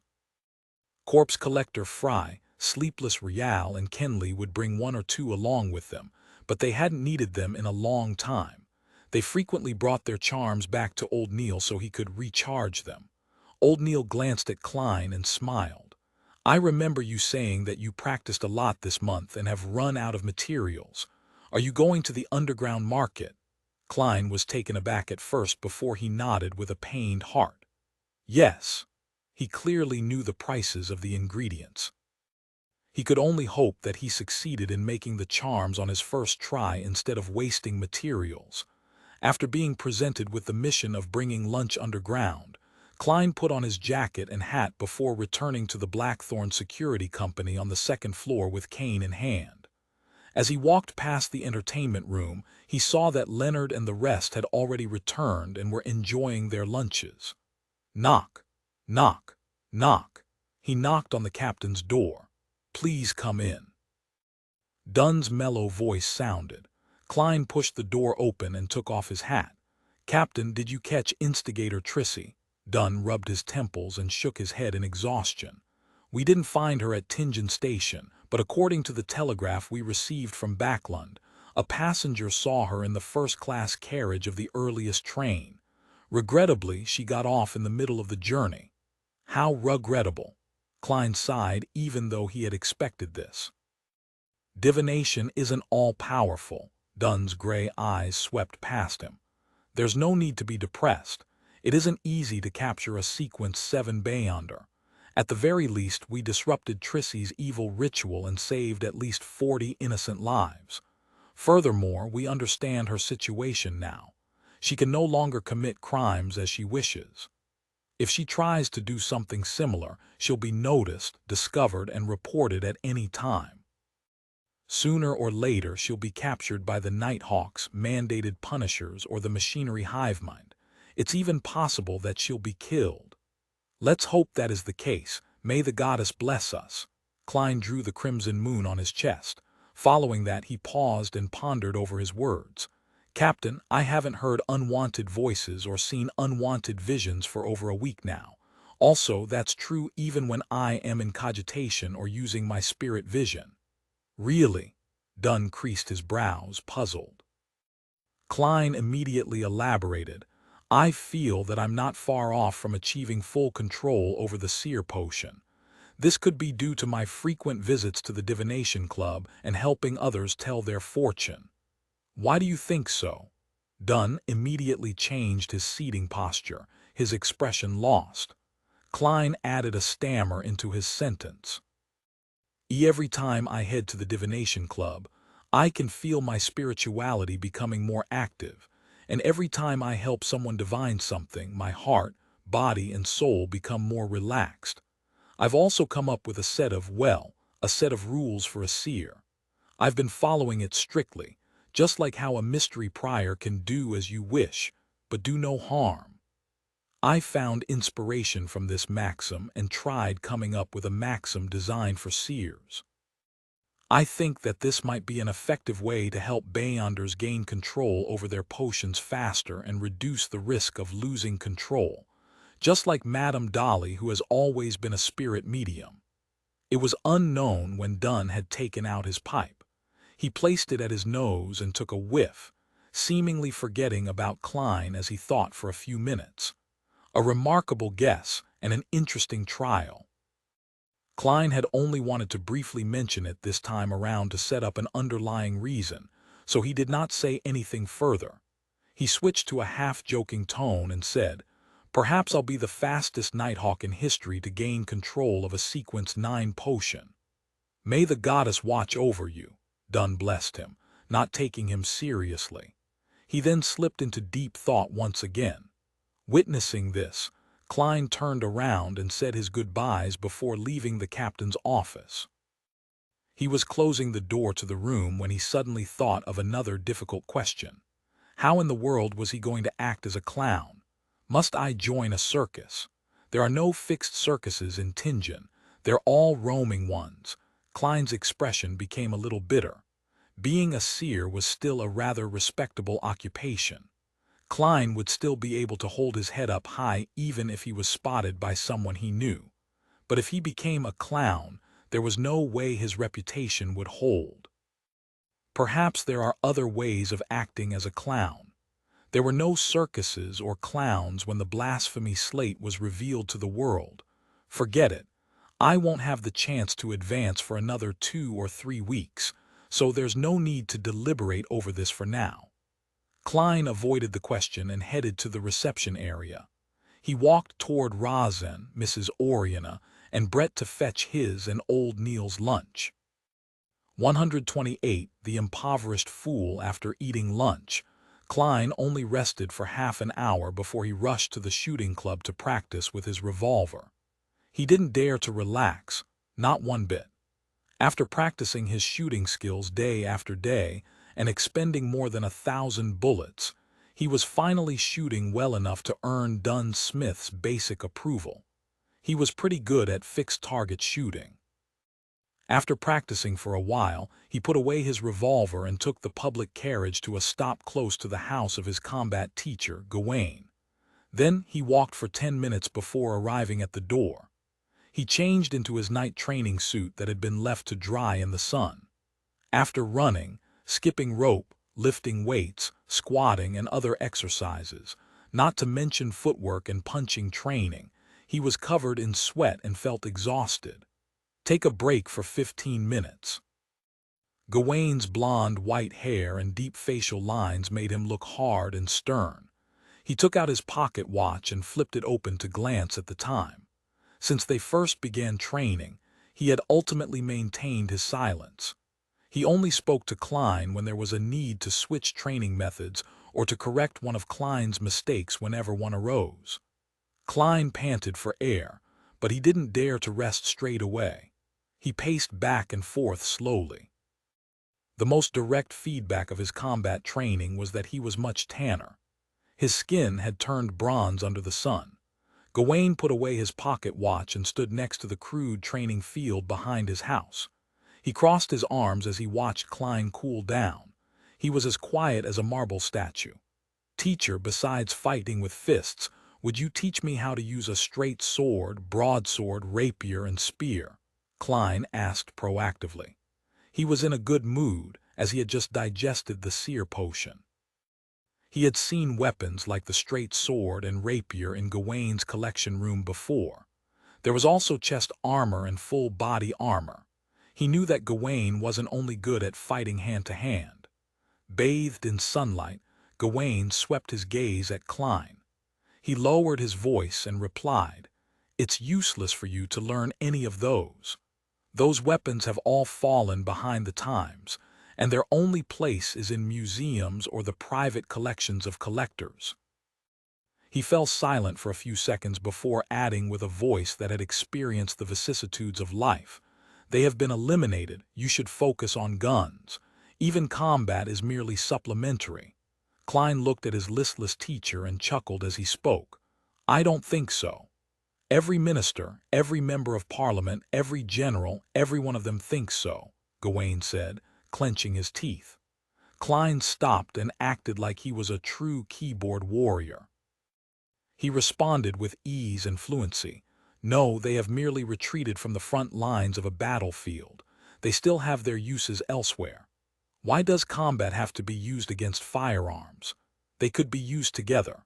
I believe a person who is more flexible, swifter in action, and quicker in response could use guns in a more effective manner." When he saw Gawain's eyes suddenly sharpen, Klein turned smug and continued, "The other weapons aren't eliminated either. They only need some enhancement to be more portable. We could form a squad with high maneuverability. A group that's designed to circle the front lines and launch an attack from behind the enemy and fight right to their core. In such a small-scale surprise attack, a warrior who has outstanding hand-to-hand abilities and familiarity with various kinds of weapons could play an important role.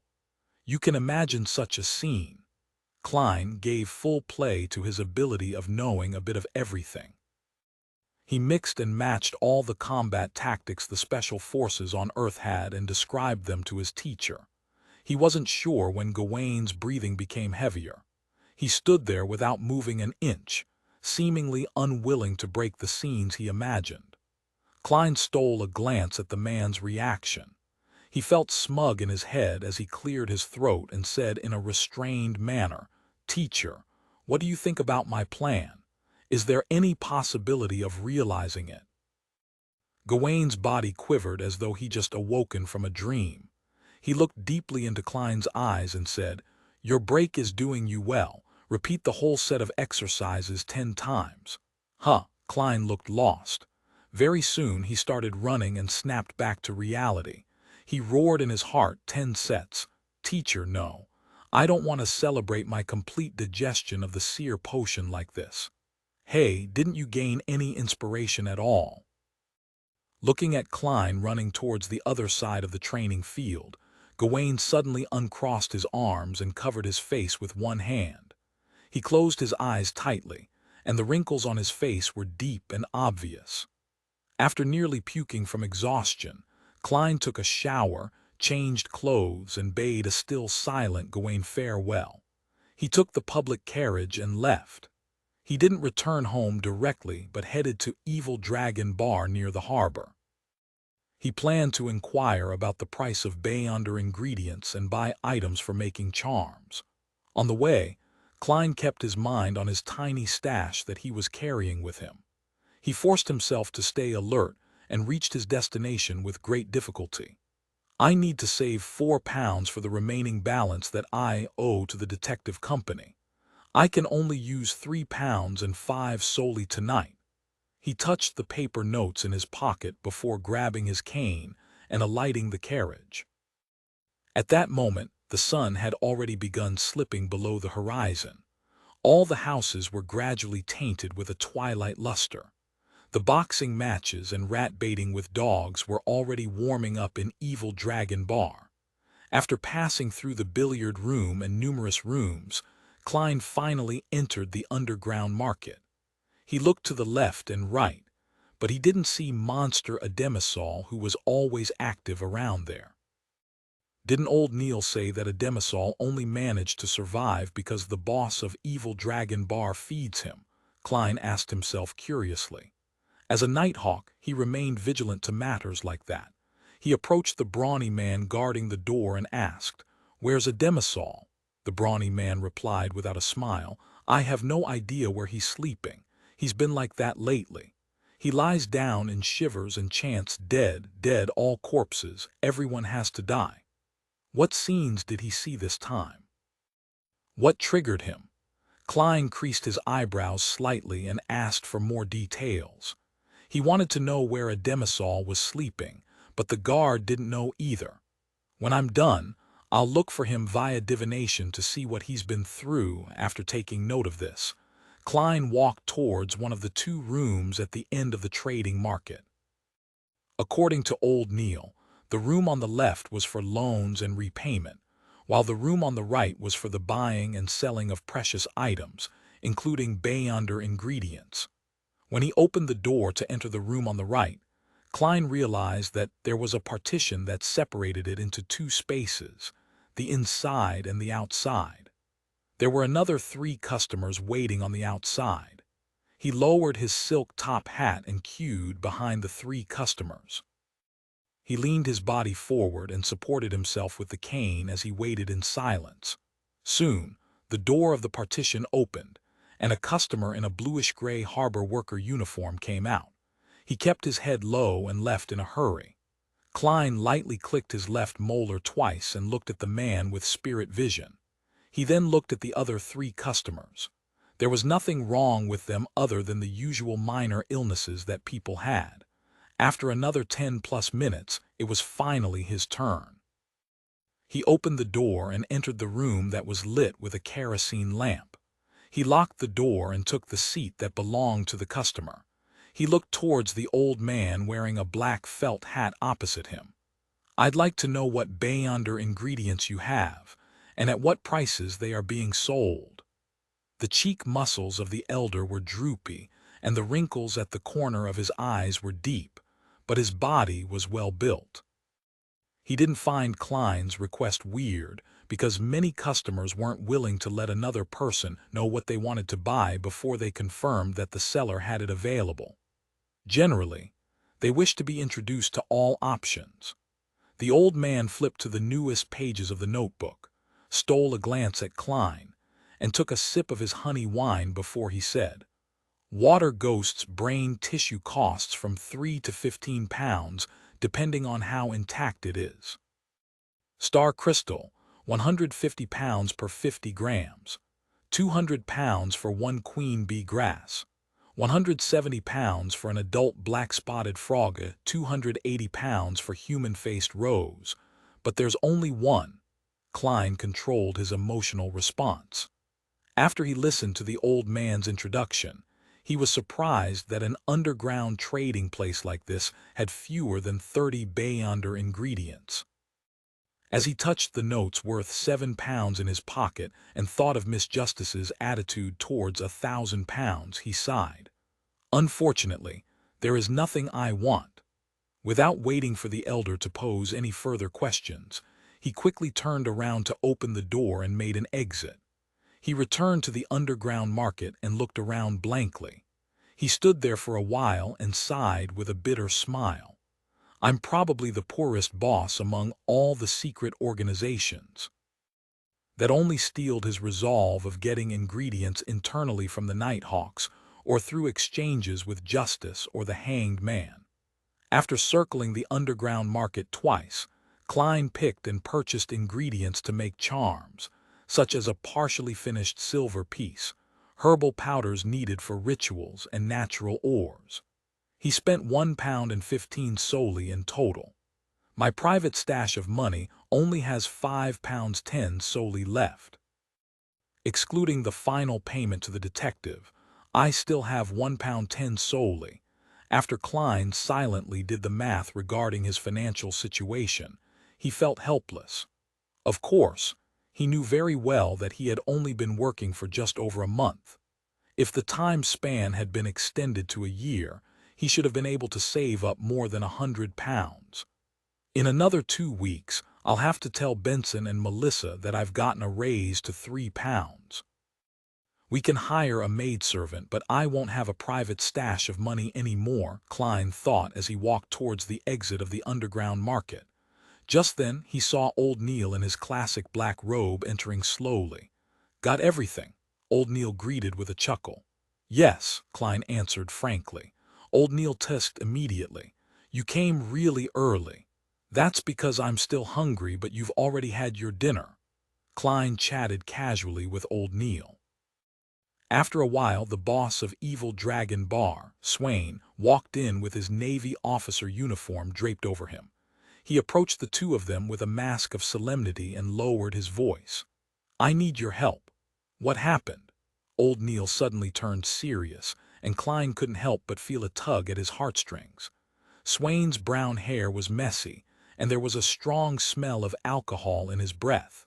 He replied in a low voice, "A member from the mandated Punishers has lost control nearby. We have to finish him before he harms any commoners." 129 Rampager lost control. Klein's heart tightened as he nearly blurted out his question. Even though Dunn and old Neil had frequently emphasized the possibilities of losing control and the harm it caused, this was the first time he was experiencing an incident like that. He felt a little horrified, a little lost, a little scared, and a little saddened. He felt extremely mixed emotions. Among the cases that we have to deal with annually, a quarter of them were a result of Beyonders who lost control, and among the quarter of cases, a large number of them are our teammates. Dunn's words flashed past Klein's mind, slowing his reaction. Old Neil, who had experienced many incidents like this, immediately asked, "Where is the rampager? What do you need us to do?" Klein was taken aback from hearing this. He had believed that a sleazy, half-retired personnel like Old Neil would find an excuse to reject Swain's request or extort a huge sum in exchange for his help. Never did Klein expect Old Neil to participate without any hesitation, not minding the differences between nighthawks and mandated punishers. Klein suddenly understood something when he looked at the serious Old Neil. It didn't matter if they were nighthawks, mandated punishers, or machinery hive-mind. Their aim was to stop supernatural powers from harming the innocent and maintain peace and stability in Tingen. If they were met with a dangerous and urgent situation, their sense of duty would propel them to help without hesitation. Swain answered succinctly, "Be my support." He didn't explain why the person lost control or where the rampager was. Instead, he made his way to the exit quickly. This ex-captain of the mandated punishers was clearly an old alcoholic, but Klein realized that he could not keep up with the man's pace. He needed to break into a jog to ensure that he was not left behind. He turned his head to look at Old Neil, only to see the old mystery prior break into a run. The three of them didn't pay any attention to the gazes of the guards on their way there. One of them had an old Navy uniform draped over him, another was in a dark classic robe, and the other in a black windbreaker. They charged out of the billiard room and into Evil Dragon Bar. The customers who were drinking shifted their gazes from the rat-baiting competition to Klein and company. "Is that Boss Swain? Where's he going in such a hurry? Did someone default on their loan?" Amidst the soft murmurs, some of the customers focused their attention back to the cage. They once again broke into an uproar, venting the stresses of their day. However, some of the more perceptive customers felt a faint sense of unease. Tap, tap, tap. Klein, Old Neil, and Swain ran across the road and entered the harbor district. "On that boat." Swain slowed down and pointed at a cargo ship not far away. "Two mandated punishers are circling the rampager, preventing him from entering the Tussock River. Help me influence him and bring him under control. Leave the rest to me." Old Neil panted for air and said, "All right, B, but you have to give me a minute." "Phew, a minute to recover." Swain nodded and didn't say any more. He charged up to the ship and joined the fight. Upon hearing the sounds of combat on the ship, Old Neil looked at the somewhat nervous Klein. He took out a piece of silver about the size of a baby's palm from a hidden pocket near his waist. He then passed the silver to Klein and said, "Slumber charm." The incantation to activate this amulet is the phrase Evernight in ancient Hermes. After you finish the incantation, inject your spirituality into the charm and then throw it at the target after 3 seconds. "All right." Klein extended his hand to receive the charm and felt moved. This charm was carved with Hermes incantations on both sides, as well as the corresponding symbols, path numbers, and the spell's characteristics. He didn't need to activate his spirit vision to feel the deep, serene power flowing within the charm. Old Neil stood up straight and took out a similar charm from his hidden pocket and held it in his palm. He joked as he walked toward the cargo ship, "Do not be too nervous. Relax and think about something else. For example, I lent you that charm. If you're going to use it, remember to make one for me in return. Of course, you can wait till next month when you receive a new quota of materials before you do so." This. He really is the experienced Old Neil. Klein placed the charm into his left pocket, reached into his holster, took out his revolver, and adjusted the hammer and drum. "I don't feel that nervous anymore." He had a gun in one hand and his cane in the other. He made his way up the steps with Old Neil and boarded the cargo ship. This cargo ship had obvious signs of age. Although it was powered by steam and had a chimney, it retained its past fixtures such as its mast and sails. Furthermore, only its surface and some other portions were plated with metal. The remaining sections of the ship were still made of wood. As the sounds of the battle intensified, Klein and old Neil suddenly heard a loud noise amid the din while searching for a way to enter the cabin. The wooden cabin was instantly shattered, its fragments flying everywhere. A figure fell through the hole and crashed onto the side of the ship. Klein didn't have the luxury of time to evaluate the man's injuries. His gaze was focused on the monster which was charging towards the hole. The monster was over 1.8 meters in height and was wearing a tattered shirt and trouser. Its ankles were covered with dark green scales, and a layer of skin had formed between its fingers and toes, as if they were the webbed limbs of an aquatic creature. It had a head covered in wrinkles, still barely resembling a human. Its scales were coated with a sticky fluid that continuously dripped onto the floor. Sizzle. The sticky dark green liquid corroded the deck slightly, leaving visible marks behind. Bam! Swain punched the monster from the side, causing it to stagger 2 steps to the side. Bam! Bam! Bam! Even with the ridiculous muscles Swain had, he was clearly inferior to the monster. Despite having his punches and kicks connect, they were unable to smash through its scales and cause physical harm. Swain was momentarily reduced to a wretched state as he staggered. If not for Swain's astounding sense of balance and the efforts of the other mandated punishers to shoot and suppress the monster, Klein suspected that this blue-eyed elder would have been beaten to death by the monster. Thud, thud, thud. Swain took multiple steps back, then advanced once again, like a moth to a flame. But Klein could sense that he was accumulating something, waiting for something. Bam! Swain was sent to retreat, his body obscuring another mandated punisher's field of vision. The monster took this chance to charge towards the opening. It wanted to escape the ship and jump into the Tussock River. Looking at the wrinkled, sticky head of the monster, Klein lifted his right hand and pulled the trigger. Bang! The silver demon hunting bullet hit the monster's body just as he predicted. But it had only hit its scales and failed to fully penetrate its body. The monster let out an ear-piercing shriek before it exerted strength with its feet and pounced at Klein. When a stinking fishy smell hit him, Klein suddenly hunched down and rolled to the side. Clang! He felt the ship shake as fragments had hit it as well.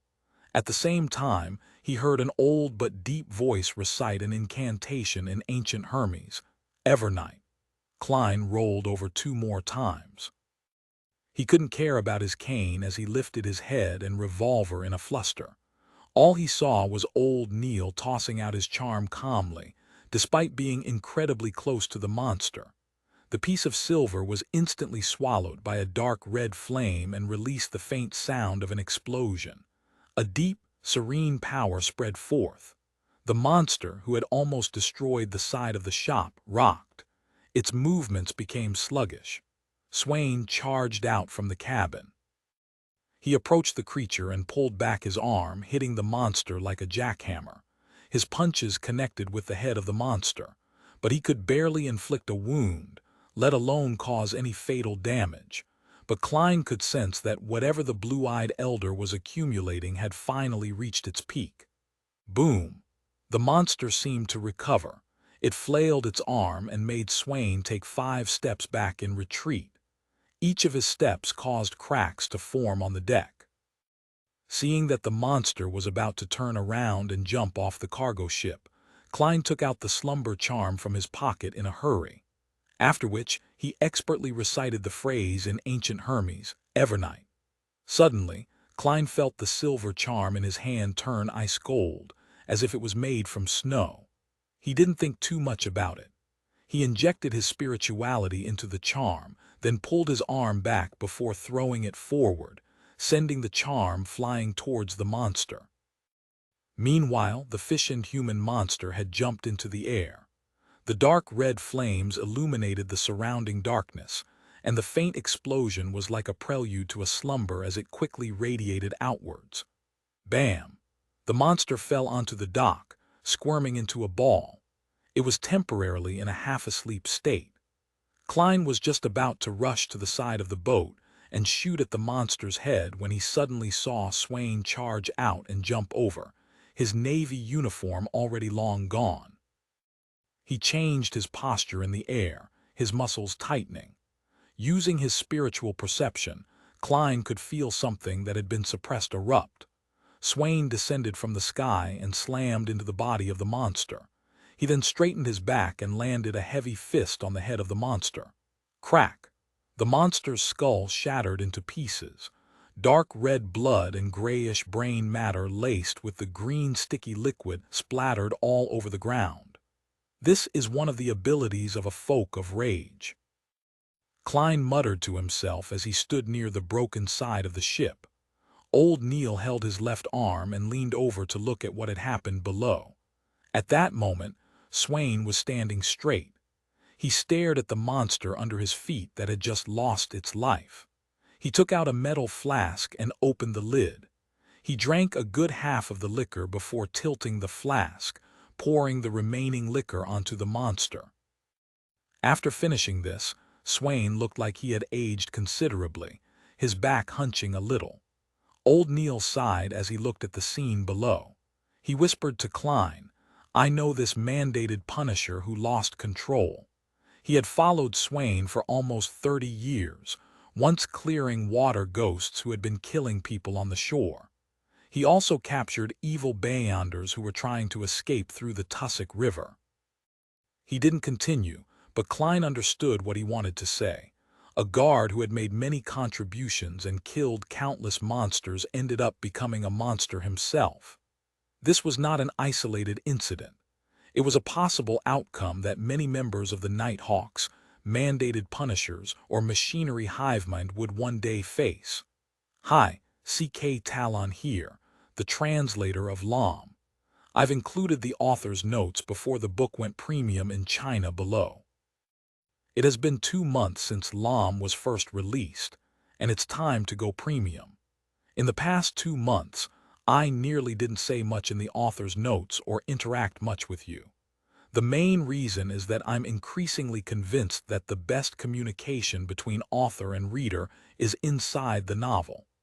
I will write whatever I wish to express or describe inside the story, so there's no need for me to say anything else. Yes, back to Lam, I probably had this idea to find the joy from first coming into contact with web novels. That feeling of, wow, there can be such a world, or there's actually such a magical world. Back then, every book presented a variety of different and interesting worlds. It always exposed me to more, making me unable to extricate myself from those worlds as they expand my imagination. Of course, it has to do with me having little exposure to similar novels. Therefore, when I felt that I had made sufficient preparations in creating the framework of a relatively new world and an interesting and amazing system, I began this book with uneasiness and courage. With acting, the 22 pathways as core, with 220 potions and 220 jobs. This is a part that I hope the most that can interest everyone. In addition, it mixes in Cthulhu mythos, SCP Foundation elements, and the vibes of the first Industrial Revolution's era and a steampunk world. I read many books and created many settings, but I know that what's most important is to carefully tell this story. I took my time to tell it, which is why the first volume's pace is extremely slow. It's also why chapters consisting of more than 410,000 plus Chinese characters, 255,000 plus English words, were released free. I wanted to honestly develop the plot and accentuate the characters to portray the world. I didn't seek so-called climaxes and presented the scenes in my heart to you. Thanks to Ma'am's writing, I was able to have standards that can attract others when writing slice-of-life parts, allowing me to be equipped with the ability and writing flair needed to honestly tell a story. In the past, I learned how to express, or it could be said that every writer or author can innately express. But now, I feel that I've begun restraining myself. Many a time I would not describe it but use actions, speech and expressions to present the emotions without any inner monologue. I might not even use action, speech and expression, just describing it coldly like the chapter with the female lead workers. It's also my wish to maintain standards at critical points in LAM. This book's various frameworks are probably the most complete one among all my books. Look forward to how I handle everything. This is my thoughts and attempts for this book. I hope everyone will like it.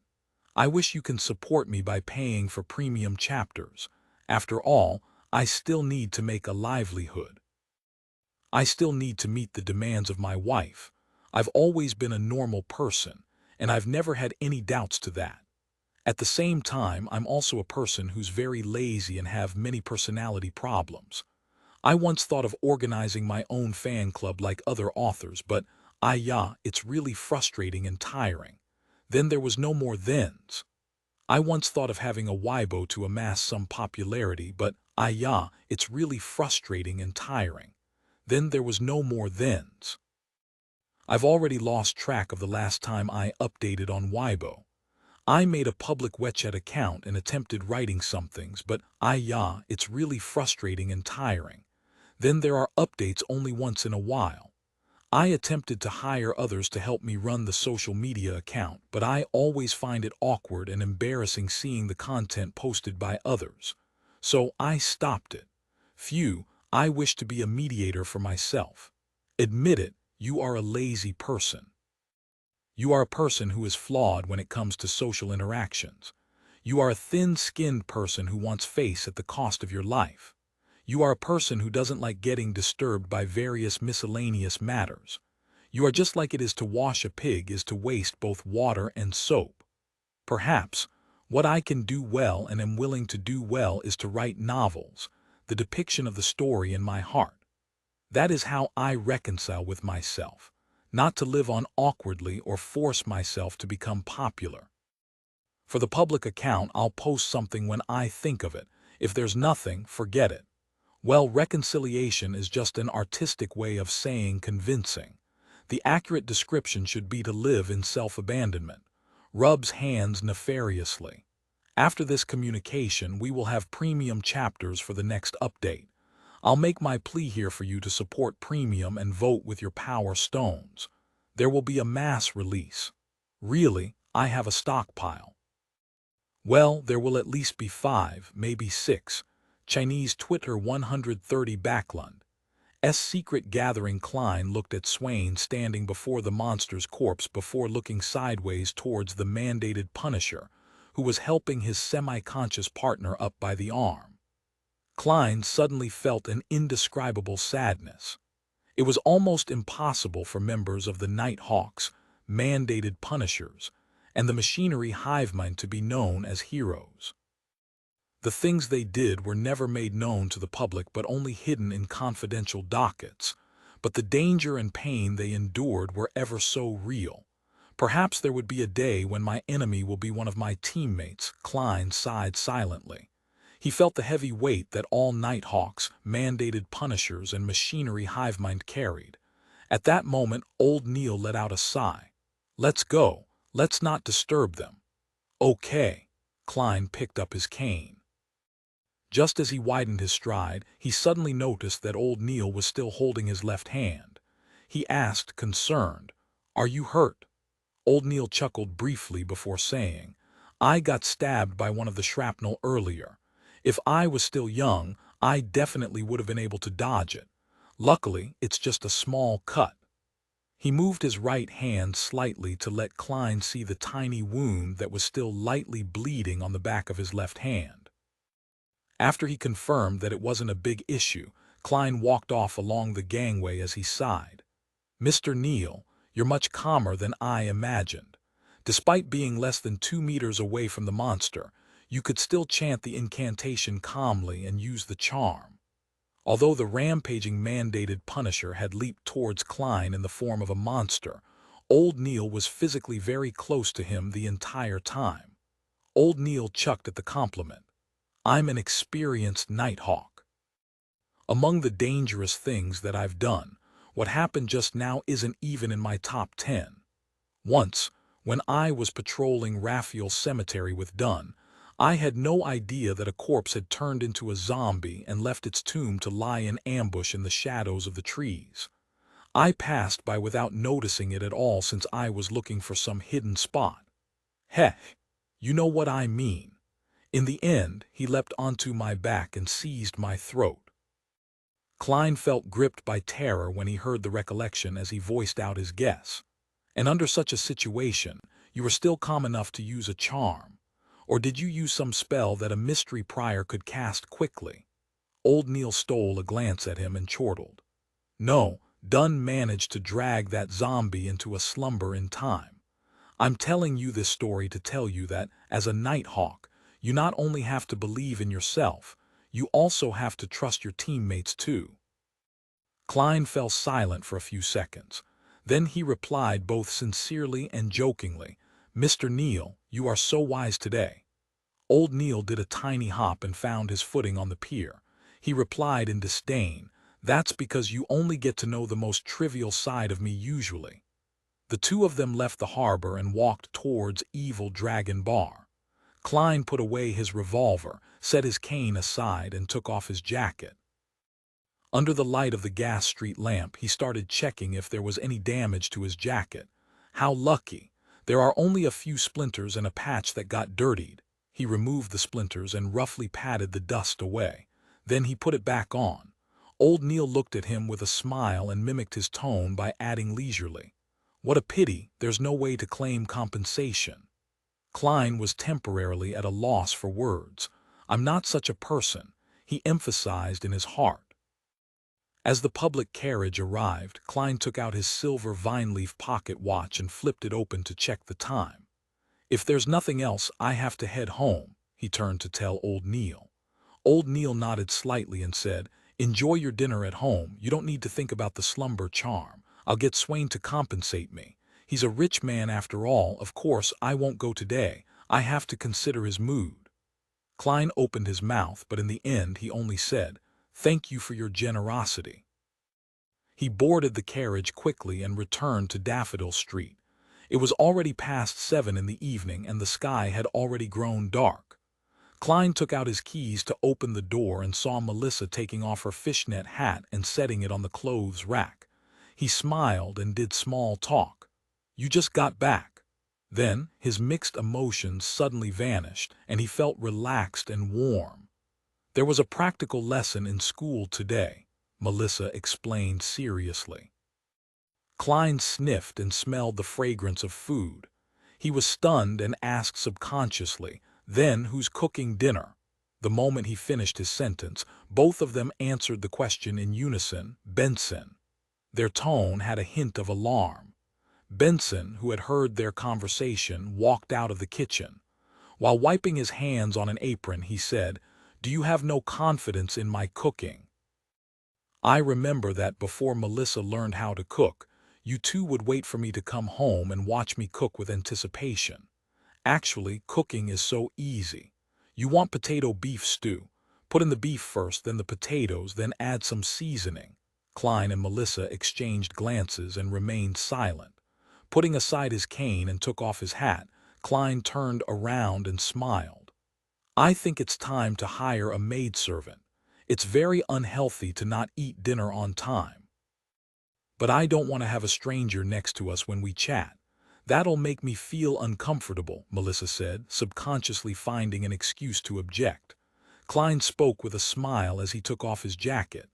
"I don't mind." Just then his expression froze and he stopped what he was doing. "I almost took off my jacket. I still have a revolver at my armpit, ahem." He cleared his throat and pretended nothing happened. "Don't mind her. When we get home, we can let the maidservant rest in her room. I doubt any maidservant would dislike resting. We must find a maidservant who's willing to learn how to cook." He didn't want to endure the torture of a cuisine that left him guessing in the future. Benson stood at the kitchen and nodded in agreement. "When we have time, we can go over to Tingen Family Servant Assistance Association. They have a great deal of experience and many resources in this field." "All right, it's decided then." Klein ignored Melissa's unwilling look. Backlund, Empress Borough, Viscount Glaint's residence. Audrey Hall left the party with her personal maid, Annie. They came to the second floor and entered the bedroom that the Viscount had prepared. She took off her glamorous dress and her lightweight dancing heels slowly with Annie's assistance. She then put on a black hooded robe that she had prepared ahead of time. Pulling up the hood, Audrey stood before the full mirror and examined herself. She saw that more than half her face was covered by the shadow of her hood, and only her beautiful lips were clearly exposed. Long black robe, face hidden by shadows, a mysterious feeling. This is something I've been dreaming of wearing all this time, Audrey thought to herself happily. Worried, she added a blue boat-shaped soft hat under her hood. With the fine checkered fishnet drooping down, her facial features became even more indiscernible. Not bad, that's it. Audrey stuffed her feet into leather ankle boots, looked to the side, and told Annie, "Wait for me here. No matter who comes, do not open the door." Annie looked at her helplessly and said, "But you have to make sure that your trip doesn't take more than an hour. You should trust me. I have kept my promise every single time in the past." Audrey smiled and leaned in towards her personal maidservant. She hugged her and kissed her cheek as etiquette demanded. Then she walked quickly and pulled up her hood. Turning around, she exited the bedroom through a secret door. She walked all the way down and came to the side door of the Viscount's residence, where she saw that there was already a carriage waiting there. Glaint stood amidst the shadows as he glanced at Audrey and complimented sincerely, "By dressing up like this, you are really, like the description Emperor Roselle often used, very cool." "Thank you." Audrey pulled up an imaginary skirt and curtsied elegantly. The two of them got into the carriage and left the villa. They arrived at a house about 10 minutes away. Outside the house, Audrey saw Apprentice Forswall and her friend, Arbiter Zio, whom she had been seeing recently. For slightly wavy brown hair and her light blue eyes showed a natural laziness. She pointed at Zio next to her and said, "She's an excellent persuader, capable of helping you get things that you want." Zio was slightly shorter, about 150 cm at most. Her facial features were soft, but she seemed pretty young and immature.